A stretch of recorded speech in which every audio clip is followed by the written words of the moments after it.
এই ছোট লোকের বাচ্চা, তোর সাহস তো কম নাই। তুই আমাকে এভাবে জড়িয়ে ধরে কিস করলি কেন? আরে ম্যাডাম, আমার কি দোষ? আপনি নিজেই তো স্লিপ খেয়ে আমার উপর পড়ে গেলেন, আর আমি তো আপনাকে শুধু ধরলাম মাত্র, যাতে আপনি মাটিতে পড়ে আপনার এই সুন্দর ড্রেস আপটা নষ্ট না করেন। এখানে আপনি আমার দোষটা কোথায় দেখতে পাচ্ছেন? আমি তো সেটাই বুঝতে পারছি না। তুই এখানে তোর দোষ দেখতে পাবি কোথায়? মেয়ে মানুষ দেখলে জড়িয়ে ধরতে ইচ্ছে করে, তাই না? দাঁড়া, আমি আজকেই আমার বাবাকে বলে তোকে আমাদের বাড়ি থেকে বের করার বন্দোবস্ত করছি। আপনি করতেই পারেন, কিন্তু আমার মনে হয় না তাতে কোনো লাভ হবে, কারণ আপনার বাবা কিন্তু আমাকে অনেক বেশি বিশ্বাস করেন, আর আমি মনে করি আপনি সেই বিশ্বাস ভাঙতে পারবেন না। ও তাই নাকি? ঠিক আছে, আমার মনে হয় তুই একটা কথা ভুলেই যাচ্ছিস। আমি আমার বাবার একমাত্র আদরের রাজকন্যা। আমার বাবাকে আমি যেটা করতে বলি আমার বাবা সেটাই করেন। আচ্ছা ঠিক আছে, তাহলে আপনি চেষ্টা করে দেখুন কি করতে পারেন। আপনি কি আমাকে চ্যালেঞ্জ করতে চাইছেন নাকি? না, আপনার মতো মেয়েকে চ্যালেঞ্জ করার কোনো ইচ্ছে আমার নেই। চ্যালেঞ্জ করতে হলে কোনো পুরুষ মানুষের সঙ্গে করব, কিন্তু আপনার মতো মেয়ে মানুষের সঙ্গে নয়। যাই হোক, আপনি যেটা করতে যাচ্ছিলেন সেটা করার চেষ্টা করুন, দেখুন তার রেজাল্ট কি হয়। তখনই নেহা নীলের সঙ্গে আর কোনো কথা না বলে সেখান থেকে সোজা তার বাবার রুমে চলে যায়। সে বাবার রুমে গিয়ে দেখে তার বাবা পত্রিকা পড়ছিলেন। তখন তাকে দেখে তার বাবা বলতে থাকে, কি ব্যাপার নেহা, কি হয়েছে? তুমি হঠাৎ ওর সময় আমার রুমে কেন? তুমি তো আসো না। বাবা, তোমাকে আমি কত করে বলছি এই ছেলেটাকে আমাদের বাড়ি থেকে বিদায় করে দাও। আমি এই ছেলেটাকে জাস্ট সহ্য করতে পারছি না, কিন্তু তুমি আমার কথা শুনছো না কেন? দেখো নেহা, তোমাকে আমি এর আগেও বলেছি আর এখনো বলছি, এই ছেলেটাকে তুমি চাইলে আমি আমাদের বাড়ি থেকে বের করে দিতে পারবো না, কারণ তার কাছে আমি ঋণী। আমার ঋণের বোঝা হালকা করতে হলে তার বিপদে আমাকে তার পাশেই থাকতে হবে। তার মানে তুমি আমাকে এটাই বোঝাতে চাইছো তো আমার চাইতে এই ছেলেটাই তোমার কাছে সবচেয়ে বেশি ইম্পর্টেন্ট? আচ্ছা ঠিক আছে, তাহলে একটা কথা আমিও তোমাকে স্পষ্ট জানিয়ে দিচ্ছি, এই ছেলেটা যদি আমাদের বাড়িতে থাকে তাহলে কিন্তু আমি এই বাড়িতে থাকবো না, আমি হোস্টেলে চলে যাব। সেটা তুমি চাইলেও করতে পারবে না, কারণ তুমি খুব ভালো করেই জানো এই শহরে আমাকে চেনে না এমন কেউ নেই, আর আমার পরিচয় ছাড়া তুমি কোনো হোস্টেলে উঠতে পারবে না। আর কোনো হোস্টেল ম্যানেজার তোমাকে হোস্টেলে তোলার আগে আমাকে ফোন করবে, তাই এই বিষয়ে কথা বলিও না। কথাটা শুনেই নেহার আগে খটখট করতে থাকে। সে কি বলবে কিছুই ভেবে পাচ্ছে না। তার বাবা তার সঙ্গে কেন এমন আচরণ করছে, কিন্তু সে কোনোভাবেই বুঝতে পারছে না। যদিও সে কখনোই তার বাবার কাছ থেকে এরকম আচরণ অ্যাকসেপ্ট করে না, তাই সে তার বাবাকে বলে, বাবা, তোমার কি একবারও মনে হচ্ছে না যে তুমি ভুল কিছু করছো? তুমি বাইরের একটা মানুষের জন্য নিজের মেয়ের প্রতি অবিচার করছো। তুমি মাথাটা ঠান্ডা করে নিজের রুমে যাও আর বিষয়টা ঠান্ডা মাথায় একটু চিন্তা করো, তাহলে তোমার ভুল ধারণাটা ভেঙে যাবে। তুমি এটা ভালোভাবেই বুঝতে পারবে যে তোমার বাবা ভুল কিছু করছে না, যা করছে ঠিকই করছে। তখন নেহা খুব ভালোভাবে বুঝতে পারলো তার বাবাকে এসব বিষয়ে কথা বলে কোনো লাভ হবে না। তাই সে আর কোনো কথা না বলে চুপচাপ সেখান থেকে বের হয়ে নিজের রুমে চলে যায়। আর দরজা বন্ধ করে রুমে বসে বসে চিন্তা করতে থাকে কিভাবে লাঠি না ভেঙে সাপ মারা যায়। অপরদিকে নীল তার রুমে বসে বসে অফিসের একটা গুরুত্বপূর্ণ ফাইল নিয়ে কাজ করছিল। এমন সময় হঠাৎ নীলের বাবা সেখানে উপস্থিত হয় আর নীলকে বলে, কি ব্যাপার মাই সান, কি করছিলে তুমি? না মানে আঙ্কেল, একটা গুরুত্বপূর্ণ ফাইল নিয়ে কাজ করছিলাম, যেটা আমি অফিসে বসে কোনোভাবেই সলভ করতে পারছিলাম না, তাই বাড়িতে বসে ঠান্ডা মাথায় সলভ করার চেষ্টা করছি। যাই হোক, আপনি বসুন। আর কেন এসেছেন? না, আমি তো কোনো কারণ নিয়ে আসিনি, এমনিতেই কথা বলতে এসেছিলাম। একা একা রুমে বোরিং ফিল করছি। অন্যদিকে নেহাও বাড়িতে নেই, সে তার বন্ধুদের সঙ্গে নাইট ক্লাবে যাবে বলছে, সেই জন্য রেডি হয়ে বেরিয়ে গেল।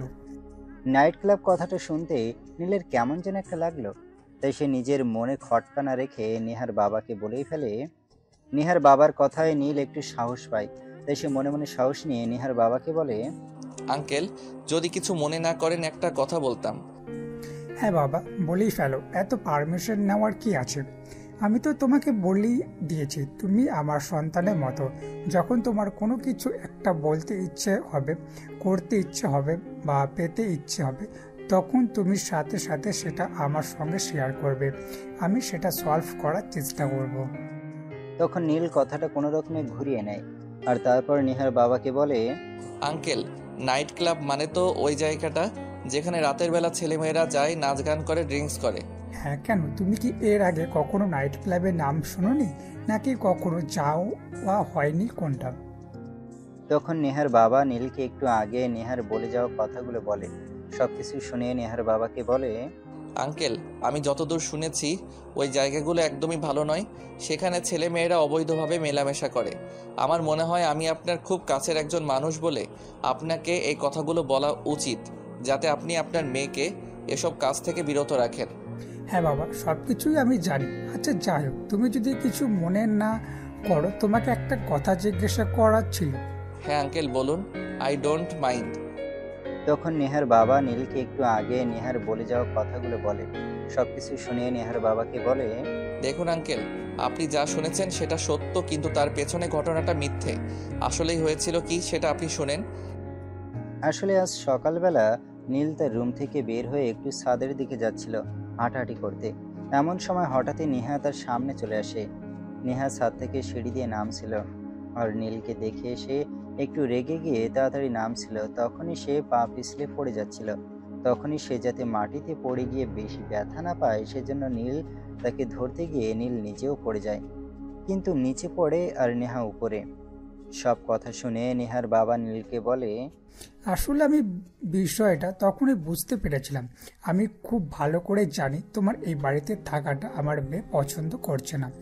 আসলে আমার মেয়েটা ছোটবেলা থেকে একা একা বড় হয়েছে, তো তাই তার ভালোবাসাকেও ভাগ বসাক সেটা সে মেনে নিতে পারবে না। হ্যাঁ আঙ্কেল, আমি নিজেও সেটা খুব ভালোভাবে বুঝতে পারি। তাই তো আমিও আপনাকে বলেছিলাম যাতে আমি বাইরে কোনো হোস্টেলে থাকি, কারণ আমাকে কেউ পছন্দ না করুক সেটা আমি চাই না। তখন নেহার বাবা নীলকে বলে একদমই যেন আর কখনো নীল এসব কথা মুখে না আনে, কারণ নেহা যাই কিছু বলুক না কেন তিনি কখনোই নীলকে বাড়ির বাইরে থাকতে দেবেন না। তারপর নেহার বাবা সেই সব কথা সরিয়ে রেখে নীলকে বলে, আচ্ছা শোনো, তোমাকে একটা কথা বলার ছিল। তুমি এসেছো ব্যাস কয়েকদিন হয়েছে, কিন্তু এখানে আসার পর আমি তোমাকে কোনো কাপড় চোপড় কিনে দেওয়া হয়নি। আমি আগামীকাল নেহাকে বলবো তোমাকে নিয়ে একটু শপিং মলে যেতে, সে যেন তোমাকে তোমার প্রয়োজনীয় কিছু কাপড় চোপড় আর জিনিসপত্র কিনে দেয়। আরে না আঙ্কেল, সেসবের কি প্রয়োজন আছে? আমি যেসব জামা কাপড় বাড়ি থেকে নিয়ে এসেছি দিব্যি সেগুলো দিয়ে আমার 1 বছর কেটে যাবে, আর 1 বছর আমার কাছে 1 যুগ সময়ের সমান। কিন্তু নেহার বাবা সেই সব কথা শুনতে নারাজ। তাই তিনি নীলকে বলেন আগামীকাল নীলকে নেহার সঙ্গে শপিং মলে যেতেই হবে, আর এই বিষয়ে তিনি নিজেই নেহার সঙ্গে কথা বলবেন। তারপর তিনি আরো বেশি কিছুক্ষণ নীলের সঙ্গে গল্পগুজব করে নীলের রুম থেকে নিজের রুমে চলে যান। পরের দিন সকালবেলা সবাই যখন ব্রেকফাস্ট টেবিলে, তখনই নেহার বাবা নেহাকে বলে, মামনি, আজ তোমাকে অফিসে যেতে হবে না, তুমি একটু নীলকে নিয়ে শপিং মলে চলে যাও। বেচারা এসেছে তো অনেক দিন হলো, কিন্তু এই পর্যন্ত সে বাড়ি থেকে সেসব জামা কাপড় নিয়ে এসেছে, সেগুলি পরেছে। আমার মনে হয় এখনো তাকে কিছু জামা কাপড় কিনে দেওয়া উচিত। বাবা, তোমার কি মাথা খারাপ হয়ে গেছে নাকি? আমি তো সেটাই বুঝতে পারছি না, এরকম একটা গেও ভূতমার্কা ছেলেকে নিয়ে আমি শপিং করতে যাব? গেয়ভূত কথাটা শুনতে নেহার বাবার প্রচন্ড পরিমাণে মেজাজ খারাপ হয়ে যায়। তাই তিনি নেহাকে ধমক দিয়ে বলেন, তোমাকে আমি পড়াশোনা শিখেছি, মানুষ করেছি ঠিকই, কিন্তু মানুষের মতো মানুষ করতে পারিনি। এটা আমার ব্যর্থতা। আসলে আমি তোমাকে এটাই শেখাতে পারিনি যে কার সঙ্গে কিভাবে ব্যবহার করতে হয়। তারপর নেহার বাবা তাকে আরো বেশ কিছু কথা বলেন, যেগুলো শুনে নেহাও রেগে যায়। আর সে রেগে গিয়ে তার বাবাকে বলে, বাবা, তুমি এই ছেলেটার জন্য আমার সঙ্গে এরকম বিহেভিয়ার কেন করছো? আমি সেটাই বুঝতে পারছি না। এই ছেলেটার সঙ্গে আমার কি এমন সম্পর্ক হয়েছে যে একে আমার শপিং মলে নিয়ে যেতে হবে? আর আমি কোনোভাবেই একে শপিং মলে নিয়ে যেতে পারবো না, অ্যান্ড দ্যাটস ফাইনাল। কথাটা শোনা মাত্রই নেহার বাবার রাগে নেহাকে অনেক জোরে একটা ধমক দেয় আর বলে, তুমি কিন্তু ইদানিং বড্ড বেশি বাড়াবাড়ি করছো নেহা। এটা কিন্তু আমি তোমার কাছ থেকে কখনোই আশা করি না। আমি তোমাকে যেটা বলছি তোমাকে সেটাই করতে হবে। তুমি আজকে একে নিয়ে শপিং মলে যাবে। ঠিক আছে, যাবো না। বলেই নেহা আর কাউকে কোনো কথা বলার সুযোগ না দিয়ে রাগে কটকট করতে করতে ব্রেকফাস্ট না করেই টেবিল থেকে উঠে চলে গেল।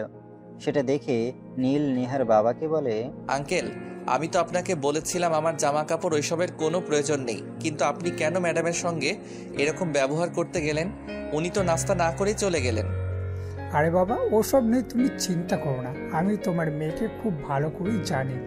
দেখবে কিছুক্ষণের মধ্যেই অনলাইন থেকে খাবার অর্ডার করছে আর নিজের রুমের মধ্যে বসে চুপি চুপি খেয়ে নিচ্ছে। আমার কথা বিশ্বাস না হলে তুমি শুধু তাকে একটু ফলো করতে থাকো। আঙ্কেল, আমি সত্যি আপনার কথা বিশ্বাস করতে পারছি না। ম্যাডাম এখান থেকে রাগে না খেয়ে চলে গেলেন আর রুমে গিয়ে অনলাইনে খাবার অর্ডার করবেন। আমি জাস্ট বিশ্বাস করছি না। বলতে বলতে নেহার বাবা আর নীল দুজনেই ব্রেকফাস্ট শেষ করলো। ব্রেকফাস্ট শেষ হলে নেহার বাবা নীলকে বলে, আমার কথা তো তুমি বিশ্বাস করলে না, তা না ঠিক আছে, তুমি শুধু একটু নেহাকে ফলো করতে থাকো। দেখো, সে যদি আধ ঘন্টার মধ্যে অনলাইন থেকে খাবার অর্ডার না করে আর কোনো কোরিয়ান ম্যান যদি আমাদের বাড়িতে না আসে, তাহলে তুমি যা বলবে আমি তাই মেনে নেব। তখন নীল আচ্ছা ঠিক আছে এই কথাটা বলে সেখান থেকে উঠে চলে আসে। আর সে সত্যি সত্যি নেহাকে ফলো করতে থাকে। আর ফলো করবার জন্য তাকে বিশেষ কোনো রুলস মেনটেন করতে হয় না, কারণ নেহার রুমের পাশে যে রুমটা সেটাতেই নীল থাকে। আর কিছুক্ষণের মধ্যে নীল শুনতে পায় কেউ একজন নেহার রুমের দরজায় নক করছে। আর তখনই সে দরজা খুলে বাইরে এসে দেখে কোরিয়ার ম্যান। তখন নেহা যাতে কোনো কিছু বুঝতে না পারে তাই সঙ্গে সঙ্গে এসে দরজাটা বন্ধ করে দেয় আর রুমের মধ্যে চলে যায়। প্রায় 5 মিনিট পর নীল আবার রুম থেকে বের হয়ে নেহার রুমে প্রবেশ করে। নেহা দরজাটা দিতে ভুলে গেছিল, তাই নীলকে আর দরজা নক করতে হয়নি। সে সোজা রুমে চলে আসে আর রুমে এসেই দেখতে পায় নেহা খাবার খাচ্ছে। সেটা নীল নেহাকে বলে, কি ব্যাপার ম্যাডাম, তখন তো ফুটানি দেখিয়ে ব্রেকফাস্ট না করে রুমে চলে আসলেন। এতই যখন আপনার রাগ, তাহলে আপনি এখন আবার কুরিয়ার থেকে খাবার অর্ডার করে খাচ্ছেন কেন? তোকে আমি কতবার বলেছি আমার পার্সোনাল ব্যাপারে নাক গলাতে আসবি না। আমি খাবার খেলে আমার বাবার টাকাই খাচ্ছি, তোর কি সমস্যা? দেখুন ম্যাডাম, আমার কিন্তু মনে হচ্ছে আপনি একটু বেশি বাড়াবাড়ি করছেন। কারণ আমি কিন্তু কথাটা আপনাকে ওভাবে বলিনি যাতে আপনি আমাকে এই উত্তরটা দিতে পারেন। আমি শুধু আপনাকে এইটুকুই বলেছি যে আপনি তখন খাবার না খেয়ে চলে আসলেন আর এখন অনলাইন থেকে অর্ডার করে খাচ্ছেন। বাইরের খাবার তো নিরাপদ নয়। এই নির্লজ্জ বেহায়া, আমি আর কতবার বলবো তুই আমার পার্সোনাল ব্যাপারে কথা বলতে আসবি না। তোকে আমার একদমই পছন্দ নয়, আমি চাই না তুই আমার ব্যক্তিগত ব্যাপারে নাক গলাস। নেহার ব্যবহার অনেক খারাপ সেটা নীল জানতো, কিন্তু তাই বলে নেহার ব্যবহার এতটা খারাপ সেটা নীলের কল্পনার মধ্যেও ছিল না। তাই নীল আর কোনো কথা না বলে নিজের রুমে চলে আসে। অপরদিকে নেহা খাবার খেয়ে রুমে শুয়ে ঘুমিয়ে পড়ে। আর তার বাবা অফিসে চলে গেছিল। দেখতে দেখতে দুপুর হয়ে যায়। তখনই নেহার বাবা নেহাকে ফোন করে। নেহা তখন ঘুম ঘুম চোখে ফোনটা রিসিভ করে। আর ফোনটা রিসিভ করতে সে অপর প্রান্ত থেকে শুনতে পায়, কি ব্যাপার মামুনি, তোমার কি বাসা থেকে বের হয়ে চলে গেছো? বাবা, আমার শরীরটা খারাপ লাগছিল তাই একটু শুয়ে ঘুমিয়ে পড়েছিলাম। তুমি ওই হাদারামটাকে ফোন দিয়ে বলে দাও সে যেন তাড়াতাড়ি রেডি হয়ে যায়। আর আমার হাতে কিন্তু সময় একদমই কম, সন্ধ্যায় আবার আমার বন্ধুদের সাথে একটু বের হব। ঠিক আছে, ওকে ফোন দিয়ে বলে দিচ্ছি। এই কথাটা বলেই নেহার বাবা ফোনটা কেটে দেয় আর সঙ্গে সঙ্গে নীলের ফোনে ফোন দেয়। আর নীল একবার রিং হতেই ফোনটা রিসিভ করে। আসসালামু আলাইকুম আঙ্কেল, কি হয়েছে? কোনো সমস্যা নাকি? আপনি এই অসময়ে ফোন দিয়েছেন কেন? আরে বাবা, তুমি সব সময় এত উদ্বিগ্ন হয়ে থেকো কেন?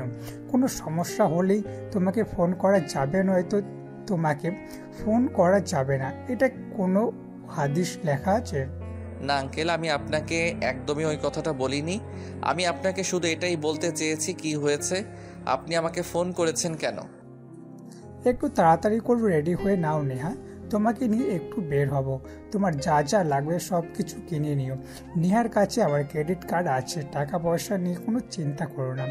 আর এসব টাকা আমি তোমার বেতন থেকেও কাটবো না, এগুলো সম্পূর্ণ আমার তরফ থেকে তোমার জন্য গিফট। আঙ্কেল, আপনি আবার কেন ম্যাডামকে কিছু বলতে গেলেন? ম্যাডাম তো তখন প্রচণ্ড পরিমাণে রেগে গিয়েছিল। আমি তো বললাম আমার এইসবের প্রয়োজন নেই। আমার যেসব জামা কাপড় আছে সেগুলো দিয়ে আমি অনায়াসে 1 বছর কাটিয়ে নিতে পারবো। 1 বছর পর আমার অন্য আরেকটা যুগ আসবে। নীল, এত কথা বলা কিন্তু আমার একদমই পছন্দ নয়। তোমাকে যেটা করতে বলছি সেটাই করো। তখন নীল আর কিছু বলে না, চুপচাপ ফোনটা রেখে দিয়ে রেডি হয়ে নীল আর ড্রয়িং রুমে বসে নেহার জন্য অপেক্ষা করতে থাকে। প্রায় আধা ঘন্টা পর নেহার নিজের রুম থেকে বের হয় আর ড্রয়িং রুমে আসে। তখনই নিজের চোখ আটকে যায় নেহার সাথে। নেহা একটা ছোট্ট টপ আর শর্ট প্যান্ট পরেছিল, যেটা দেখে নীল নেহাকে বলে, আরে ম্যাডাম, আপনার উপরের কাপড় কই? এই উপরের কাপড় মানে? আমি কি পোশাক ছাড়া রয়েছি নাকি? ম্যাডাম, আপনি তো ছোট ছোট জামা কাপড় পরে আছেন, এগুলো পরে কেউ বাইরে বের হয় নাকি? রাস্তার বখাটে ছেলেপেলেরা তো আপনার দিকে হা করে তাকিয়ে থাকবে আর চোখ দিয়ে গিলে খাবে। আপনি প্লিজ দয়া করে আপনার ফুল ড্রেস পরে আসুন। তোর কি মাথা খারাপ হয়ে গেছে নাকি? আমি এই গরমের মধ্যে লম্বা লম্বা জামা পরবো? পারবো না আমি এইসব করতে। আমি এতেই বেশ আছি। কিন্তু ম্যাডাম, এইসব তো ভদ্র সমাজের পোশাক নয়। আর আপনার বাবা তো যথেষ্ট ভদ্র এবং রুচিশীল একজন মানুষ। আপনার বাবার পরিচিত কেউ যদি আপনাকে এই অবস্থায় দেখে তাহলে কি ভাববে বলেন তো? শোন, কে কি ভাবলো কে কি না ভাবলো সেই সব কিছু নিয়ে আমি কখনোই কিছু চিন্তা করি না। আর তো চিন্তা কেউ করতে বলিনি। তোকে যেটা করতে বলা হয়েছে তুই সেটাই কর। বলতে বলতে না হ্যাঁ সেখানে আর এক মুহূর্ত না দাঁড়িয়ে গাড়িতে উঠে বসে। আর গাড়িতে আসতেই ড্রাইভার তার দিকে হাঁ করে তাকিয়ে থাকে। সেটা দেখে নেহা ড্রাইভারকে বলে, এই ড্রাইভারের বাচ্চা ড্রাইভার, তুই এইভাবে আমার দিকে হা করে তাকিয়ে আছিস কেন? কি করব ম্যাডাম, সেটা আপনি নিজেই আমাকে বলে দেন না। আপনি যেভাবে হট ড্রেস পরেছেন, এরপর তো আপনাকে দেখলে যে কোনো ছেলেই হাঁ করে তাকিয়ে থাকবে। এখানে তো আমি আমার অপরাধ বলতে কিছুই দেখতে পাচ্ছি না। কথাটা বলতে না বলতে নেহা ড্রাইভারের গালে ঠাস ঠাস করে বের করে কয়েকটা চড় বসিয়ে দেয়। আর তখনই নীল সেখানে এসে উপস্থিত হয়। কি ব্যাপার ম্যাডাম, কি হয়েছে? আপনি একে মারলেন কেন? শালা লুচ্চার ঘরের লুচ্চা, কত বড় সাহস আমাকে বলে আমি নাকি হট ড্রেস পরেছি। তা আমি হট ড্রেস পরেছি, ওর বাপের কি সমস্যা? তখন নীল কোনো রকমে নিজেকে শান্ত রেখে নেহাকে বলে, সে তো আগেই বলেছিল নেহাকে ড্রেস চেঞ্জ করে আসতে, কারণ ওই সব আউটফিটে সব জায়গায় মানায় না। নীলের কথা আর ড্রাইভারের কথা শুনে নেহা তখন নিজের রুমে গিয়ে ড্রেস চেঞ্জ করে একটা 3 পিস পরে বাইরে বের হয়। সেটা দেখেই নীল নেহাকে বলে, এই তো এবার ঠিক আছে, এবার আপনাকে একদম পারফেক্টলি মানিয়েছে। বাঙালি মেয়েদেরকে 3 পিস ছাড়া ভালো লাগে নাকি? নেহা ততক্ষণে নিজের গালে প্রায় কয়েকশো কেজি চাল ভিজিয়ে রেখেছে, যার কারণে তার গাল দুটো ফুলে টইটুম্বুর হয়ে একদম পাকা টমেটোর মতো হয়ে রয়েছে। তাই নীল আর নেহার সঙ্গে কোনো কথা বলেনি। দেখতে দেখতে তারা শপিং মলে এসে পৌঁছে যায়। তারা একটা কাপড়ের দোকানে ঢোকে আর সেখানে ঢুকে নেহা নীলের জন্য বেশ কয়েকটা কাপড় চোপড় নিয়ে বিল পেমেন্ট করতে যায়। বিল কত হয়েছে? ম্যাডাম, এখানে আপনার টোটাল 30,000 টাকা বিল হয়েছে। কথাটা শুনে নীল যেন একদম আকাশ থেকে পড়লো, কারণ 30,000 টাকা দিয়ে তার পুরো পরিবার 2 মাস অনায়াসে চলে যেতে পারবে। আর সেখানে কিনা নেহা তার জন্য 30,000 টাকা শুধু জামা কাপড়ই কিনেছে। সেটা শুনে নীল সেলসম্যানকে বলতে থাকে, ওই মিয়া, আপনার কি মাথা খারাপ হয়ে গেছে নাকি? মেয়ে মানুষ পেয়েছেন বলে যা ইচ্ছে তাই দাম রাখবেন? সেটা হবে না। এখানে তো বড় জোর 2,000 টাকার জামা কাপড় হতে পারে, আর আপনি সেখানে 30,000 টাকা বলছেন কি করে? না স্যার, আপনার কোথাও একটা ভুল হয়েছে। আমি সবগুলো দেখে শুনে সঠিকভাবেই আপনাদেরকে প্রাইস বলেছি। আর আপনি হয়তো এটা ভুলে যাচ্ছেন, এটা সুপার শপ। এখানে সব কিছুই ফিক্সড প্রাইসে। এখানে কেউ দামাদামি করে জিনিসপত্র কিনতে আসে না। কিন্তু নীল এসব কথা শুনতে নারাজ, কারণ সে ছোটবেলা থেকে যতবার কাপড় চোপড় কিনতে গিয়েছে ততবার দামাদামি করে পছন্দ হলে কিনেছে, নয়তো কিনেনি। তাই সে এটা একটু মানতে পারছে না। তখন নীল সেলসম্যানকে বলতে থাকে, দেখুন, আমরা গ্রামের মানুষ, কিন্তু তাই বলে কাপড় চোপড় ছাড়া থাকি না, কাপড় চোপড় পরেই থাকি। আর সে যেন কাপড় চোপড় আমাদেরকে কিনতে হয় তাই বলে এত দাম, এটা কখনোই না। এখানে বড় জোর 2,000 টাকার জামা কাপড় হতে পারে, সেখানে আপনি 30,000 টাকার দাম চাইছেন কি করে? স্যার, আমি তো বললাম এটা সুপার শপ। এখানে দামাদামি করে জিনিস বিক্রি করা হয় না। এখানে সবগুলো ফিক্সড প্রাইস। এখানে জিনিসের যা মূল্য দেওয়া আছে এখান থেকে সবাই এভাবেই কেনে। এই যে আপনাকে এত কথা বলতে বলিনি, আমি শুধু আপনাকে আমার সঙ্গে নিয়ে এসেছি সাইজটা মেপে দেখার জন্য। আর টাকা গেলে আমার বাপের যাবে, তাতে আপনার কি সমস্যা? আমি তো আপনার কাছ থেকে 2 পয়সাও চাইছি না। আরে ম্যাডাম, আপনি বুঝতে পারতেছেন না? এই লোকগুলো আপনার এই বোকা বানানোর চেষ্টা করতেছে। এখানে 30,000 টাকার জামা কাপড় হয় কি করে? এই, আপনি আপনার মুখ দয়া করে একটু বন্ধ করেন তো। আমি আর আপনার এইসব ব্যাপার আমি সহ্য করতে পারছি না। আর একটাও কোনো কথা নয়। নেহা নীলকে প্রচন্ড পরিমাণে রাগ দেখাচ্ছে। তাই নীল বুঝতে পারলো তার আর কিছুই করার নেই। নেহাকে ছেলেটা বোকা বানিয়ে ফেলেছে, তাই তার কাছ থেকে পুরো 30,000 টাকা গলিয়ে নিচ্ছে। তাই নীল আর কোনো কথা না বলে চুপচাপ দাঁড়িয়ে রইলাম। এদিকে নীলের কেনাকাটা শেষ হলে নেহা নিজের জন্য কিছু ড্রেস কিনলো আর তারপর শপিং মল থেকে বের হয়ে গেল। এই যে মিস্টার সুমন, আমি আপনাকে একটা রিকশায় তুলে দিচ্ছি। আপনি একদম বাসায় চলে যাবেন, আর রিকশাওয়ালাকে আমি ঠিকানা বলে দিব। আপনি কোনো চিন্তা করবেন না। কিন্তু ম্যাডাম, আমি তো এখানকার রাস্তাঘাট কোনো কিছুই চিনি না। তখন যদি রিক্সাওয়ালা আমাকে নিয়ে অন্য কোথাও চলে যায়, তাহলে আমি বাসায় ফিরবো কিভাবে? নীলের এমন অদ্ভুত কথায় নেহার যেন নিজের চুল নিজেরই ছিঁড়তে ইচ্ছে করেছিল, কিন্তু তারপরও সে নিজেকে কন্ট্রোল করে নীলকে বলে, আপনি তো আর মেয়ে মানুষ নন যে আপনাকে তুলে নিয়ে গিয়ে রিকশাওয়ালা আপনাকে করবে বা ইফটিজিং করবে। তাই এই বিষয়ে আপনার কোনো চিন্তা করতে হবে না। আর এই শহরের সবাই আমার বাবাকে এক নামে চিনে, আর সেই সাথে আমাকেও সবাই চেনে। কিন্তু ম্যাডাম, তারপর আমার ভয় লাগছে। এখানে তো কোনো কিছুই আমি সেরকম চিনি না। নেহা নীলকে কোনোভাবে বোঝাতে পারছে না, আর তাতে নেহার প্রচন্ড পরিমাণ বাবার প্রতি রাগ হচ্ছে। তারপরও সে কোনো রকমে নিজেকে শান্ত করে নীলকে বলে, আপনার বাসায় পৌঁছানো নিয়ে যত কথা, তাই তো? আমি রিকশাওয়ালাকে ভালোভাবে বলে দিব যাতে রিকশাওয়ালা আপনাকে বাসা পর্যন্ত সঠিকভাবে পৌঁছে দেয়। আর তারপর যদি আপনি হারিয়ে যান, তাতে আমি নিজ দায়িত্বে আপনাকে খুঁজে আনবো। ঠিক আছে ম্যাডাম, আপনি যখন আমাকে এতটা ভরসা দিচ্ছেন, তখন আমার আর ভয় পাওয়ার কোনো কারণ নেই। তারপর নেহা নীলকে নিয়ে শপিং মল থেকে বের হয়ে একটা রিকশায় উঠিয়ে দেয় আর রিকশাওয়ালাকে তাদের বাসার ঠিকানা বলে দেয়।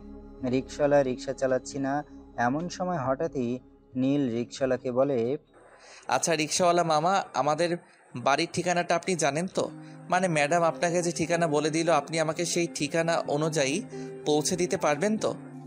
হ্যাঁ স্যার, আমি আপনাদের বাড়ির ঠিকানা খুব ভালো করে চিনি। আর এই শহরে আপনাদের বাড়ির ঠিকানা জানে না এমন মানুষ পাওয়া দুষ্কর। আচ্ছা ঠিক আছে, আপনি আমাকে ভালোভাবে আমাদের বাসা পর্যন্ত পৌঁছে দেন। তাছাড়া আপনাকে একটা কথা বলার ছিল। সেটা হচ্ছে, আমি কিন্তু শহরে এর আগে কখনো আসিনি, প্রথমবার এসেছি। আমি কিন্তু রাস্তাঘাট কিছুই চিনি না। আপনি যদি আমাকে ভুল ঠিকানা নিয়ে যান, তখন কিন্তু আমি একদম হারিয়ে যাব।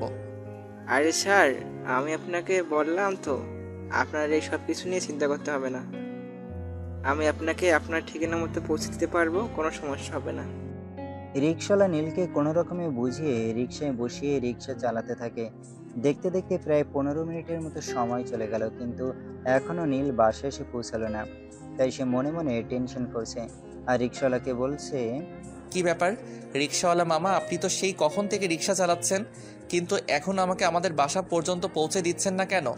আপনি তো রিক্সা চালিয়ে যাচ্ছেন, থামানোর নাম গন্ধ দেখছি না।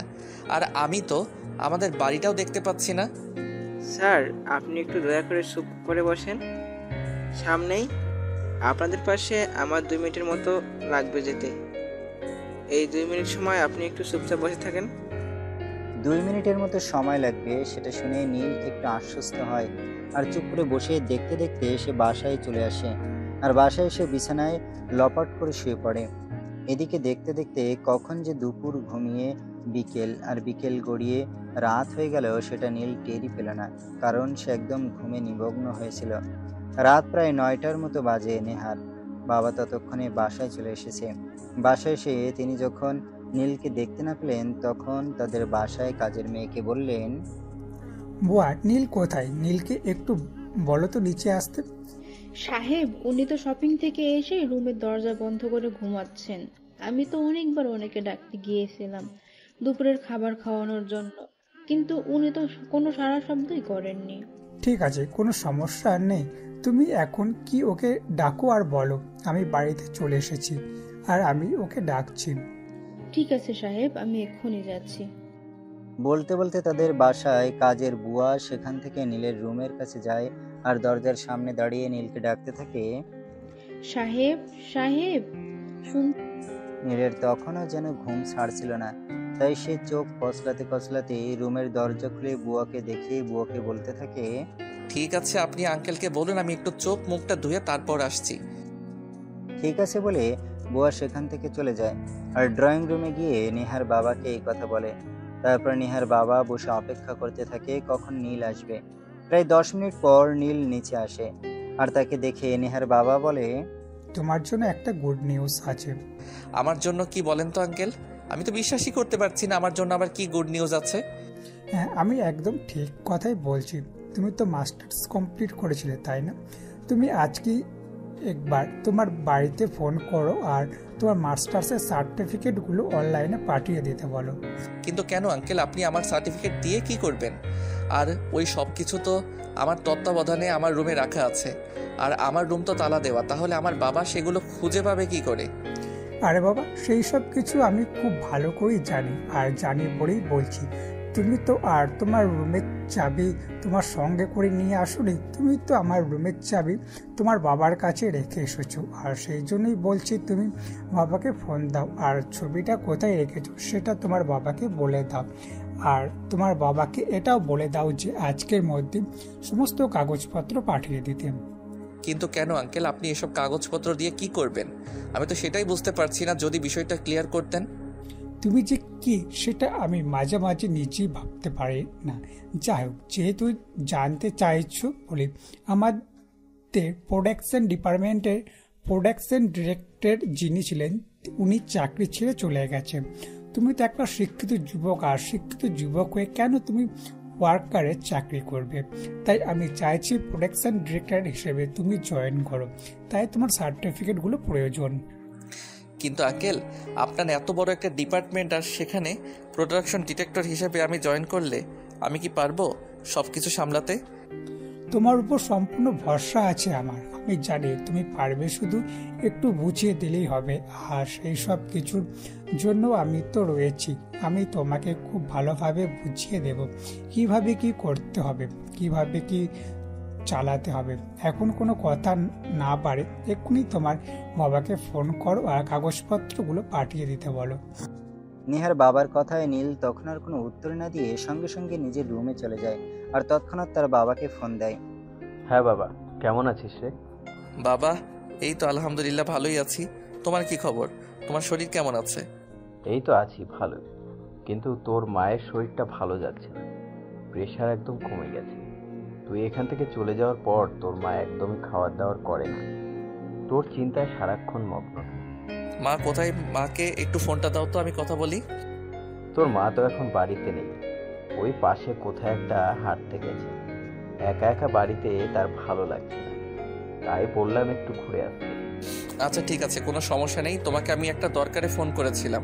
তুমি আমার রুমে চাবিটা দিয়ে দরজা খুলে রুমে যাবে, আর আমার আলমারি থেকে আমার ফাইলে বেশ কিছু কাগজপত্র আছে, সেগুলো একটু বাজারে গিয়ে অনলাইনের মাধ্যমে আমার কাছে পাঠিয়ে দিতে পারবে? ঠিক আছে বাবা, আমি দেখছি। তুই তো শরীরের যত্ন নিচ্ছিস তো? ঠিক মতো খাওয়া দাওয়া করছিস তো? হ্যাঁ বাবা, আমি একদমই ঠিক আছি। আমাকে নিয়ে তোমার কোনো চিন্তা করতে হবে না। যাই হোক, তোমাকে যেটা বললাম সেটাই করো। আর একটা খুশির খবর, আমার একটা ভালো পোস্টে চাকরি হতে চলেছে। কেন? আমি যে তোকে আমার বন্ধুর ওখানে পাঠালাম, সেখানে কি হয়েছে? তুই কি ওখানে চাকরি করতে পারবি না? না বাবা, ওরকম কোনো বিষয় নয়। আমি তো ওনার এখানেই চাকরি করছি, ওনার অফিসে ভালো একটা পোস্টে উনি আমাকে অ্যাপয়েন্টমেন্ট করতে চাইছেন। তখন নীলের বাবা অনেক খুশি হয় আর ফোনটা কেটে দেয়। কিছুক্ষণ পর উনি নীলের আলমারি থেকে ওই সমস্ত কাগজপত্র নিয়ে বাজারে চলে যান, আর বাজারে একটা অনলাইনের দোকান থেকে সেই সব কাগজপত্র নীলকে ইমেলের মাধ্যমে পাঠিয়ে দেন। নীল তখনই সেই সব কাগজপত্র নিয়ে এসে নেহার বাবার হাতে তুলে দেয়, আর সব কাগজপত্র দেখে নেহার বাবা নীলকে বলে, আগামীকাল কিন্তু একটু সকাল সকাল অফিসে যাওয়ার জন্য রেডি হয়ে নেবে, কেমন? ঠিক আছে আঙ্কেল, আপনি কোনো চিন্তা করবেন না, আমি একদম সকাল সকাল ঘুম থেকে উঠে তৈরি হয়ে নিব। বলতে বলতে নীল নিজের রুমে চলে যায়। আর এদিকে পরের দিন সকালবেলা ঘুম থেকে উঠে এসে অফিসে যাওয়ার জন্য তৈরি হয়ে নেয়। অপরদিকে নেহার বাড়িতে আজ কোনো কাজ নেই, তাই সে নিজেও অফিসে যাবে বলে তৈরি হচ্ছে। একে একে নেহা, নীল আর নেহার বাবা তিনজন এসে ড্রয়িং রুমে হাজির হয়। তখন নেহার বাবা নেহাকে বলে, ও নেহা, তোমাকে তো বলতেই ভুলে গিয়েছিলাম, আজ আমাদের অফিসে একটা গুরুত্বপূর্ণ মিটিং ডাকা হয়েছে। তাই নাকি? কিন্তু কেন মানে? আমি বলতে চাইছি সচরাচর তো আমাদের অফিসে হুটহাট করে মিটিং ডাকা হয় না, তাহলে আজ তুমি কেন হঠাৎ করে মিটিং ডাকলে? সেটা আমি তোমাকে এখনই বলতে চাইছি না, তুমি অফিসে যাওয়ার পরে জানতে পারবে কেন আমি হঠাৎ মিটিং ডেকেছি। যাই, এখন চলো।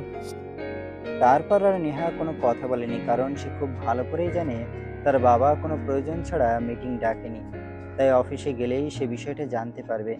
দেখতে দেখতে তিনজনই অফিসে চলে আসে, আর অফিসে এসেই অফিসের সকল স্টাফকে নেহার বাবা মিটিং রুমে ডেকে নেয়। সবাই যার যার নির্দিষ্ট আসনে বসে আছে, চলছে সংসার নীরবতা। আর নীরবতা ভেঙে হঠাৎই নিহার বাবা সবাইকে উদ্দেশ্য করে বলে ওঠে, আমি এখানে সবাইকে উদ্দেশ্য করে একটা অ্যানাউন্সমেন্ট করতে চাই। দেখুন, আপনারা হয়তো জানেন না যে আমাদের প্রোটেকশন ডিরেক্ট গতকাল একটা জরুরি কারণে হঠাৎ করে চাকরি ছেড়ে চলে গেছেন। তাই আমি মনে করছি এই মুহূর্তে আমাদের প্রোটেকশন ডিপার্টমেন্টে জরুরি একজন কাউকে নিয়োগ দেওয়া প্রয়োজন। বাবার এমন কথা শুনে পাশ থেকে নেহা বলে ওঠে, বাবা, এই কথাটা বলার জন্য সবাইকে মিটিং রুমে ডেকে আনার কি প্রয়োজন আছে? আমি তো তোমার একমাত্র যোগ্য সন্তান, যে কিনা তোমার পরে এই কোম্পানির সমস্ত দায়িত্ব বুঝে নিতে পারি, এবং তার জন্য যথেষ্ট যোগ্যতা আমার রয়েছে। প্রয়োজন তো অবশ্যই আছে, আর প্রয়োজন আছে বলেই তো আমি সবাইকে এখানে ডেকে নিয়ে এসেছি। আর একটা কথা তোমাকে বলতে চাই, সেটা হলো আমি কিন্তু তোমাকে নিয়োগ করতে চাইছি না। মানে এসব কি বলছে বাবা? তুমি কি জানো তুমি এখানে সবার সামনে আমাকে অপমান করছো? আমি তোমার একমাত্র মেয়ে, আমি তোমার একমাত্র উত্তরাধিকারী এই কোম্পানির, আর তুমি কি না আমাকে বলছো তুমি আমাকে প্রোডাকশন ডিপার্টমেন্টের প্রোডাকশন ডিরেক্টর হিসেবে নিয়োগ করতে পারবে না? হ্যাঁ, আমি এটা খুব ভালো করেই জানি যে তুমি আমার একমাত্র উত্তরাধিকারী। আমার পর তোমার যত সয় সম্পদ আছে সবকিছুর একমাত্র মালিক তুমি। কিন্তু তুমি তো আমাদের কোম্পানি ম্যানেজমেন্ট ডিপার্টমেন্টের ম্যানেজার হিসাবে রয়েছো, তুমি ম্যানেজিং ডিপার্টমেন্টের সামলাও। আমি চাই না তুমি প্রোডাকশন ডিপার্টমেন্টে ঢোকো। বাবা, আমি চাই না এই কোম্পানিতে অবস্থান করাকালীন আমার উঁচু পোস্টের বাইরে কেউ অবস্থান করুক। মা, তুমি না চাইলেও আমাকে সেটাই করতে হবে, কারণ আমি ওই পোস্টের জন্য যোগ্য একজন মানুষকে পেয়ে গেছি। সে আমার পরে আমার কোম্পানিটাকে সম্পূর্ণভাবে সামলাতে পারবে। তাছাড়া তুমি তো এখনো পড়াশোনা করছো, আর আমি যাকে অ্যাপয়েন্ট করতে চাই যে সে মাস্টার্স কমপ্লিট করে ফেলেছে, তাই আমি তাকে আমার কোম্পানিতে নিয়োগ দেওয়ার জন্য যোগ্য লোক বলে মনে করছি। কথাটা শুনে নেহা মনে মনে চিন্তা করতে থাকে, কে সেই মানুষ যে এই কোম্পানির জন্য যোগ্য, যাকে তার বাবা তার চাইতে বেশি ভরসা করে, যাকে এই কোম্পানিতে তার বাবা নিয়োগ দিতে চাইছে। তাই সে তার বাবাকে বলে, ও আচ্ছা, ঠিক আছে, আমি বুঝতে পেরেছি। কিন্তু অন্তত তুমি আমাকে এটাই তো বলো তো যে তুমি আমাদের প্রোডাকশন ডিপার্টমেন্টের প্রোডাকশন ডিরেক্টর হিসেবে কাকে নিয়োগ করছো? তখনই তার বাবা নীলের নাম প্রকাশ করে। আর নীলের নাম শোনা মাত্র নেহা প্রচন্ড পরিমাণে ক্ষেপে যায়, আর রাগত স্বরে তার বাবাকে বলে, বাবা, তুমি একটা গাইয়া খ্যাতকে আমাদের ডিপার্টমেন্টের ডিরেক্টর হিসেবে নিয়োগ করতে চাইছো? এটা আমি কখনোই মেনে নিব না। তুমি এই ছেলেটাকে আমাদের প্রোডাকশন ডিপার্টমেন্টের প্রোডাকশন ডিরেক্টর হিসেবে নিয়োগ দিও না। আমি এর জন্য যোগ্য, তুমি আমাকে এই দায়িত্বটা দাও, আমি এটা সামলাতে পারবো। এই গাইয়া খ্যাত মার্কা ছেলেটা এটা কোনোভাবেই সামলাতে পারবে না।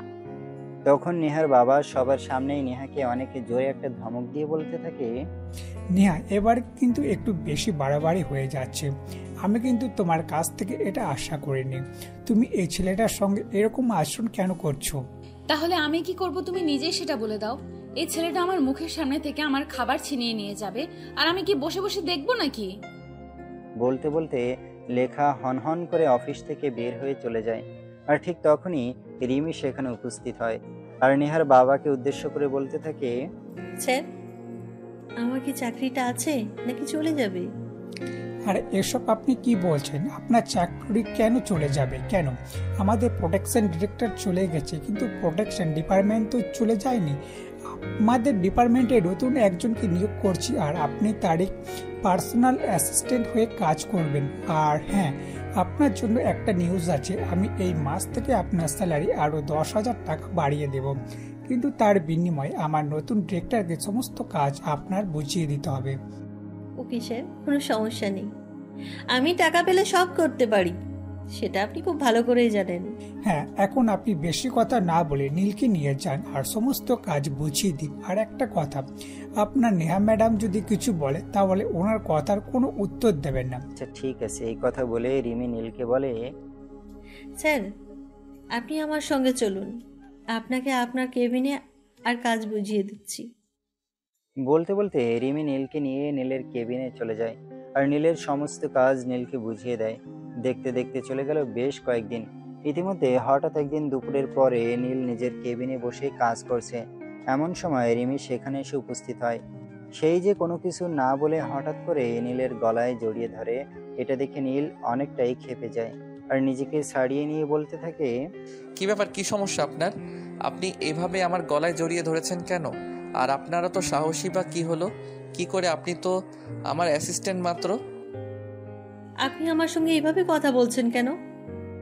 আমি আপনার অ্যাসিস্ট্যান্ট হয়েছি তো কি সমস্যা হয়েছে? আমি আপনার অ্যাসিস্ট্যান্ট বলে কি আপনাকে ভালোবাসতে পারি না? এই যে শুনেন, মুখের ভাষা ঠিক করে কথা বলেন। আপনি ভুলে যাচ্ছেন আপনি আপনার বসের সঙ্গে কথা বলছেন। না, আমি একদমই ভুলে যাইনি। আমি সবকিছু জেনে শুনেই বলছি। দেখুন, আপনি তো একটা পুরুষ মানুষ, আর আপনার সুন্দর একটা অ্যাসিস্ট্যান্ট রয়েছে। আপনি চাইলে তার সঙ্গে সম্পর্কে যেতেই পারেন। এখানে এত করার কি আছে? You just shut up. আমি আপনার কাছ থেকে আর কোনো কথা শুনতে চাইছি না। আপনি এক্ষুনি আমার চোখের সামনে থেকে দূর হন।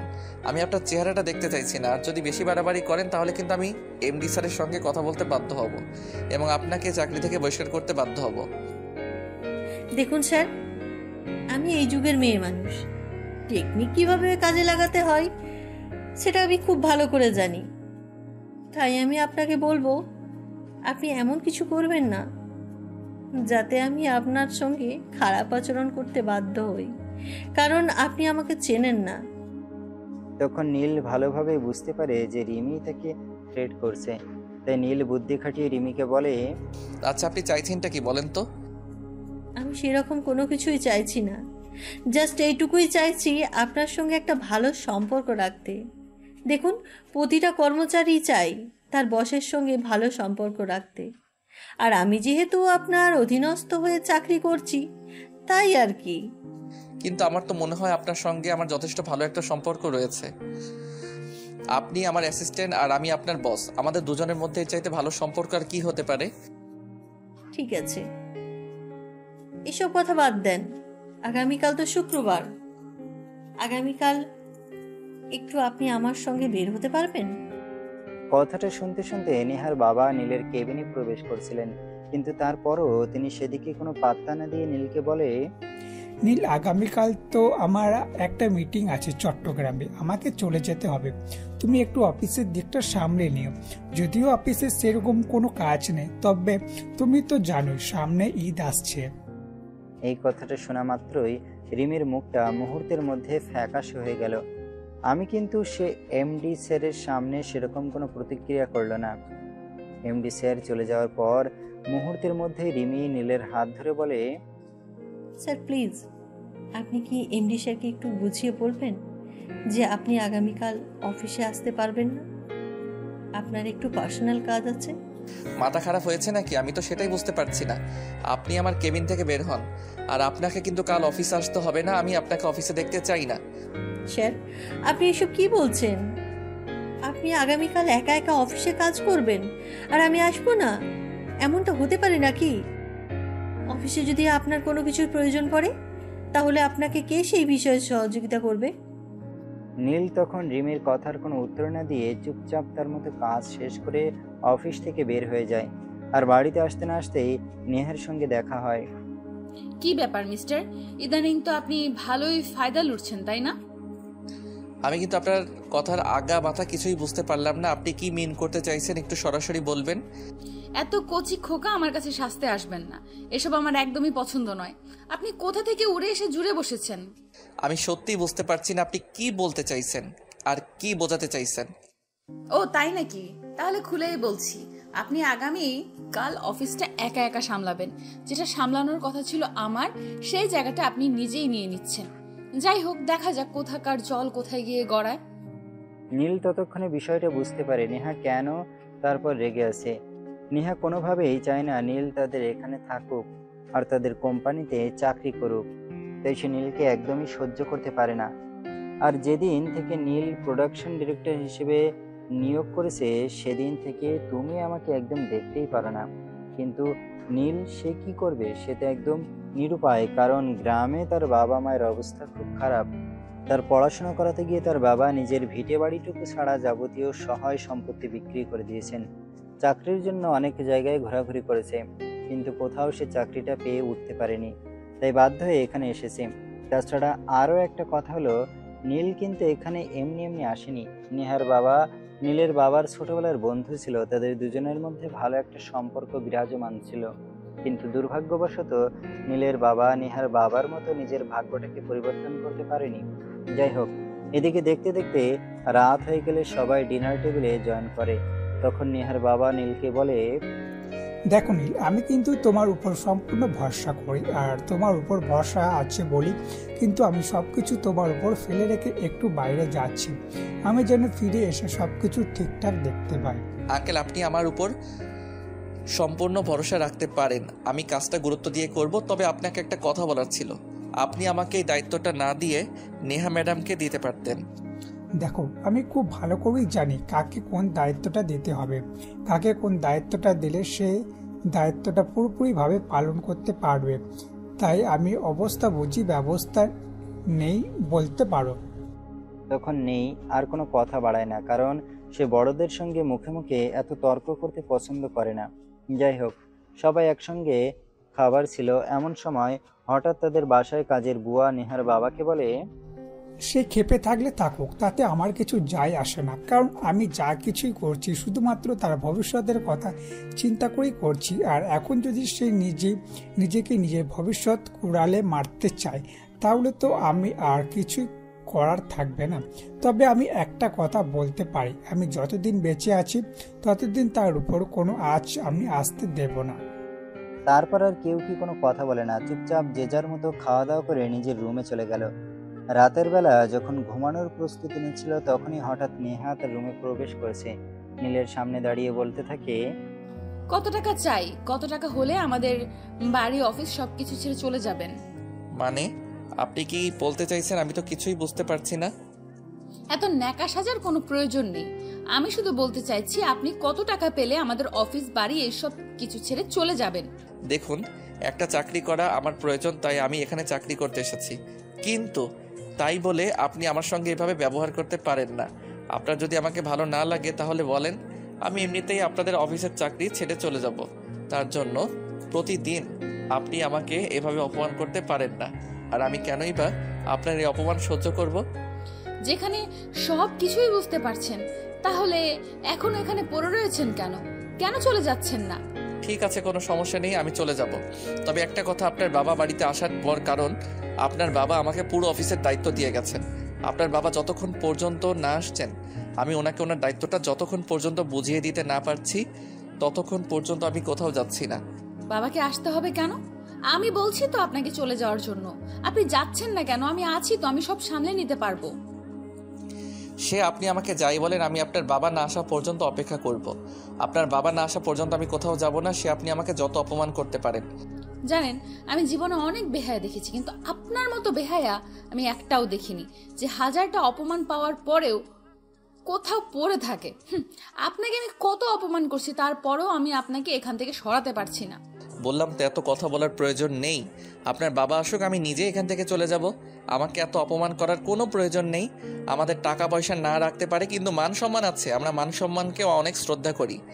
আমি তো সেই কবে থেকেই বলছি, তাহলে নির্লজ্জ বেহায়ের মতো এখানে পড়ে আছেন কেন? এতই যখন মান সম্মানের চিনতে, তাহলে তো এখান থেকে চলে গেলেই হয়। বলতে বলতে নেহা সেখান থেকে চলে যায়। আর নীল নিজের রুমে শুয়ে শুয়ে ভাবতে থাকে, কেন তার জীবনটা এমন হতে হলো। তার জীবনটা তো একটু অন্যরকম হতে পারতো, যেখানে সে নিজের মতো করে চলতে পারতো, যেখানে কখনো তাকে কোনো কথা শুনতে হতো না। এভাবে দেখতে দেখতে দিনটা কেটে গেল। পরের দিন রাতের বেলা নেহার বাবা বাড়িতে আসে, আর তিনি বাড়িতে এসে সবাইকে ডিনার টেবিলে ডাকেন। একে একে সবাই উপস্থিত হয় ডিনার টেবিলে। আর তখনই নীল তার বক্তব্য পেশ করে। আঙ্কেল প্লিজ, আপনি কিছু মনে করবেন না, কিন্তু আমাকে এই কথাটা বলতেই হচ্ছে। আমি আর আপনাদের এখানে থাকছি না। আমি চাকরি ছেড়ে অন্যত্র চলে যাব। অন্য কোথাও চাকরি করলে হয়তো আমি মাসে বেতন কম পাবো, কিন্তু তাতে আমার কোনো সমস্যা নেই। তাছাড়া সবচেয়ে বড় কথা হলো, আমি চাই না আমার কারণে আপনাদের বাবা মেয়ের মাঝে সম্পর্কের একটা দেয়াল তৈরি হোক। নীলের মুখ থেকে এ কথা শুনে নেহার বাবা খুব ভালোভাবে বুঝতে পারেন নীল এইসব কিছু মনে কষ্ট নিয়েই করছে, কারণ হয়তো নেহা তাকে কিছু বলেছে, তাই সেই রকম কথা বলছে। আর এই কারণে নেহার বাবা নেহাকে বলে, নেহা, আমি কিন্তু মিন করতে পারছি এর পেছনে তোমার হাত আছে। আমি খুব ভালোভাবেই বুঝতে পারছি আমি বাড়িতে না থাকার সুযোগটাই তুমি কাজে লাগিয়েছো। তুমি নীলকে উল্টো পাল্টা কিছু বলেছো। না আঙ্কেল, সেরকম কোনো কিছুই হয়নি। আপনি নেহা ম্যাডামকে অযথাই ভুল বুঝবেন না। আমি আমার নিজের ইচ্ছায় আপনাদের চাকরি ছেড়ে চলে যেতে চাইছি। নীল মুখে যাই কিছু বলুক, তার মনে যে এক আকাশ পরিমাণ কষ্ট লুকিয়ে রয়েছে সেটা তার চেহারা দেখেই বোঝা যাচ্ছে। তাই নেহার বাবা নীলকে বলে, এটা হবে না। আমি তোমাকে কোনোভাবেই এখান থেকে চলে যেতে দেব না। আমি তোমার বাবাকে কথা দিয়েছি, যতদিন আমি বেঁচে আছি ততদিন তুমি আমার কোম্পানিতে চাকরি করবে আর আমার বাড়িতেই থাকবে। আমি আমার কথার বড় খেলাপ কখনোই করি না, আর এখন তো করবই না। কিন্তু আঙ্কেল, আমি তো নিজে এখানে থাকতে চাই না। এখানে কথা দেওয়া নেওয়ার সম্পর্ক আসছে কোথা থেকে? আমি নিজের থেকে এখানে থেকে চলে যেতে চাই। কিন্তু নেহার বাবা তো ওনার মতামত স্পষ্ট জানিয়ে দিয়েছেন, তাই তিনি এখন আর কারো কোনো কথাই শুনবেন না। তাই বলেন, যাই কিছু বলো না কেন, কাজ হবে না। আমি যেটা সিদ্ধান্ত নিয়েছি সেটাই হবে। তোমাকে এখানেই থাকতে হবে আর আমার কোম্পানিতেই চাকরি করতে হবে। আর যদি তারপর তুমি আমার কথা শুনতে না পারো, আমার কথা আমার না করে এখান থেকে চাকরি ছেড়ে চলে যাও, তাহলে আমার ম্যানেজিং ডিপার্টমেন্টে তোমার বিরুদ্ধে লিগ্যাল অ্যাকশন নেবে। তুমি যে আমাদের এই বিপদে ফেলে চলে যাচ্ছ সেটার জন্য তোমার বিরুদ্ধে থানায় জিডি করা হবে। আঙ্কেল, আমি বুঝতে পারছি না আপনি এইসব কথা কেন বলছেন।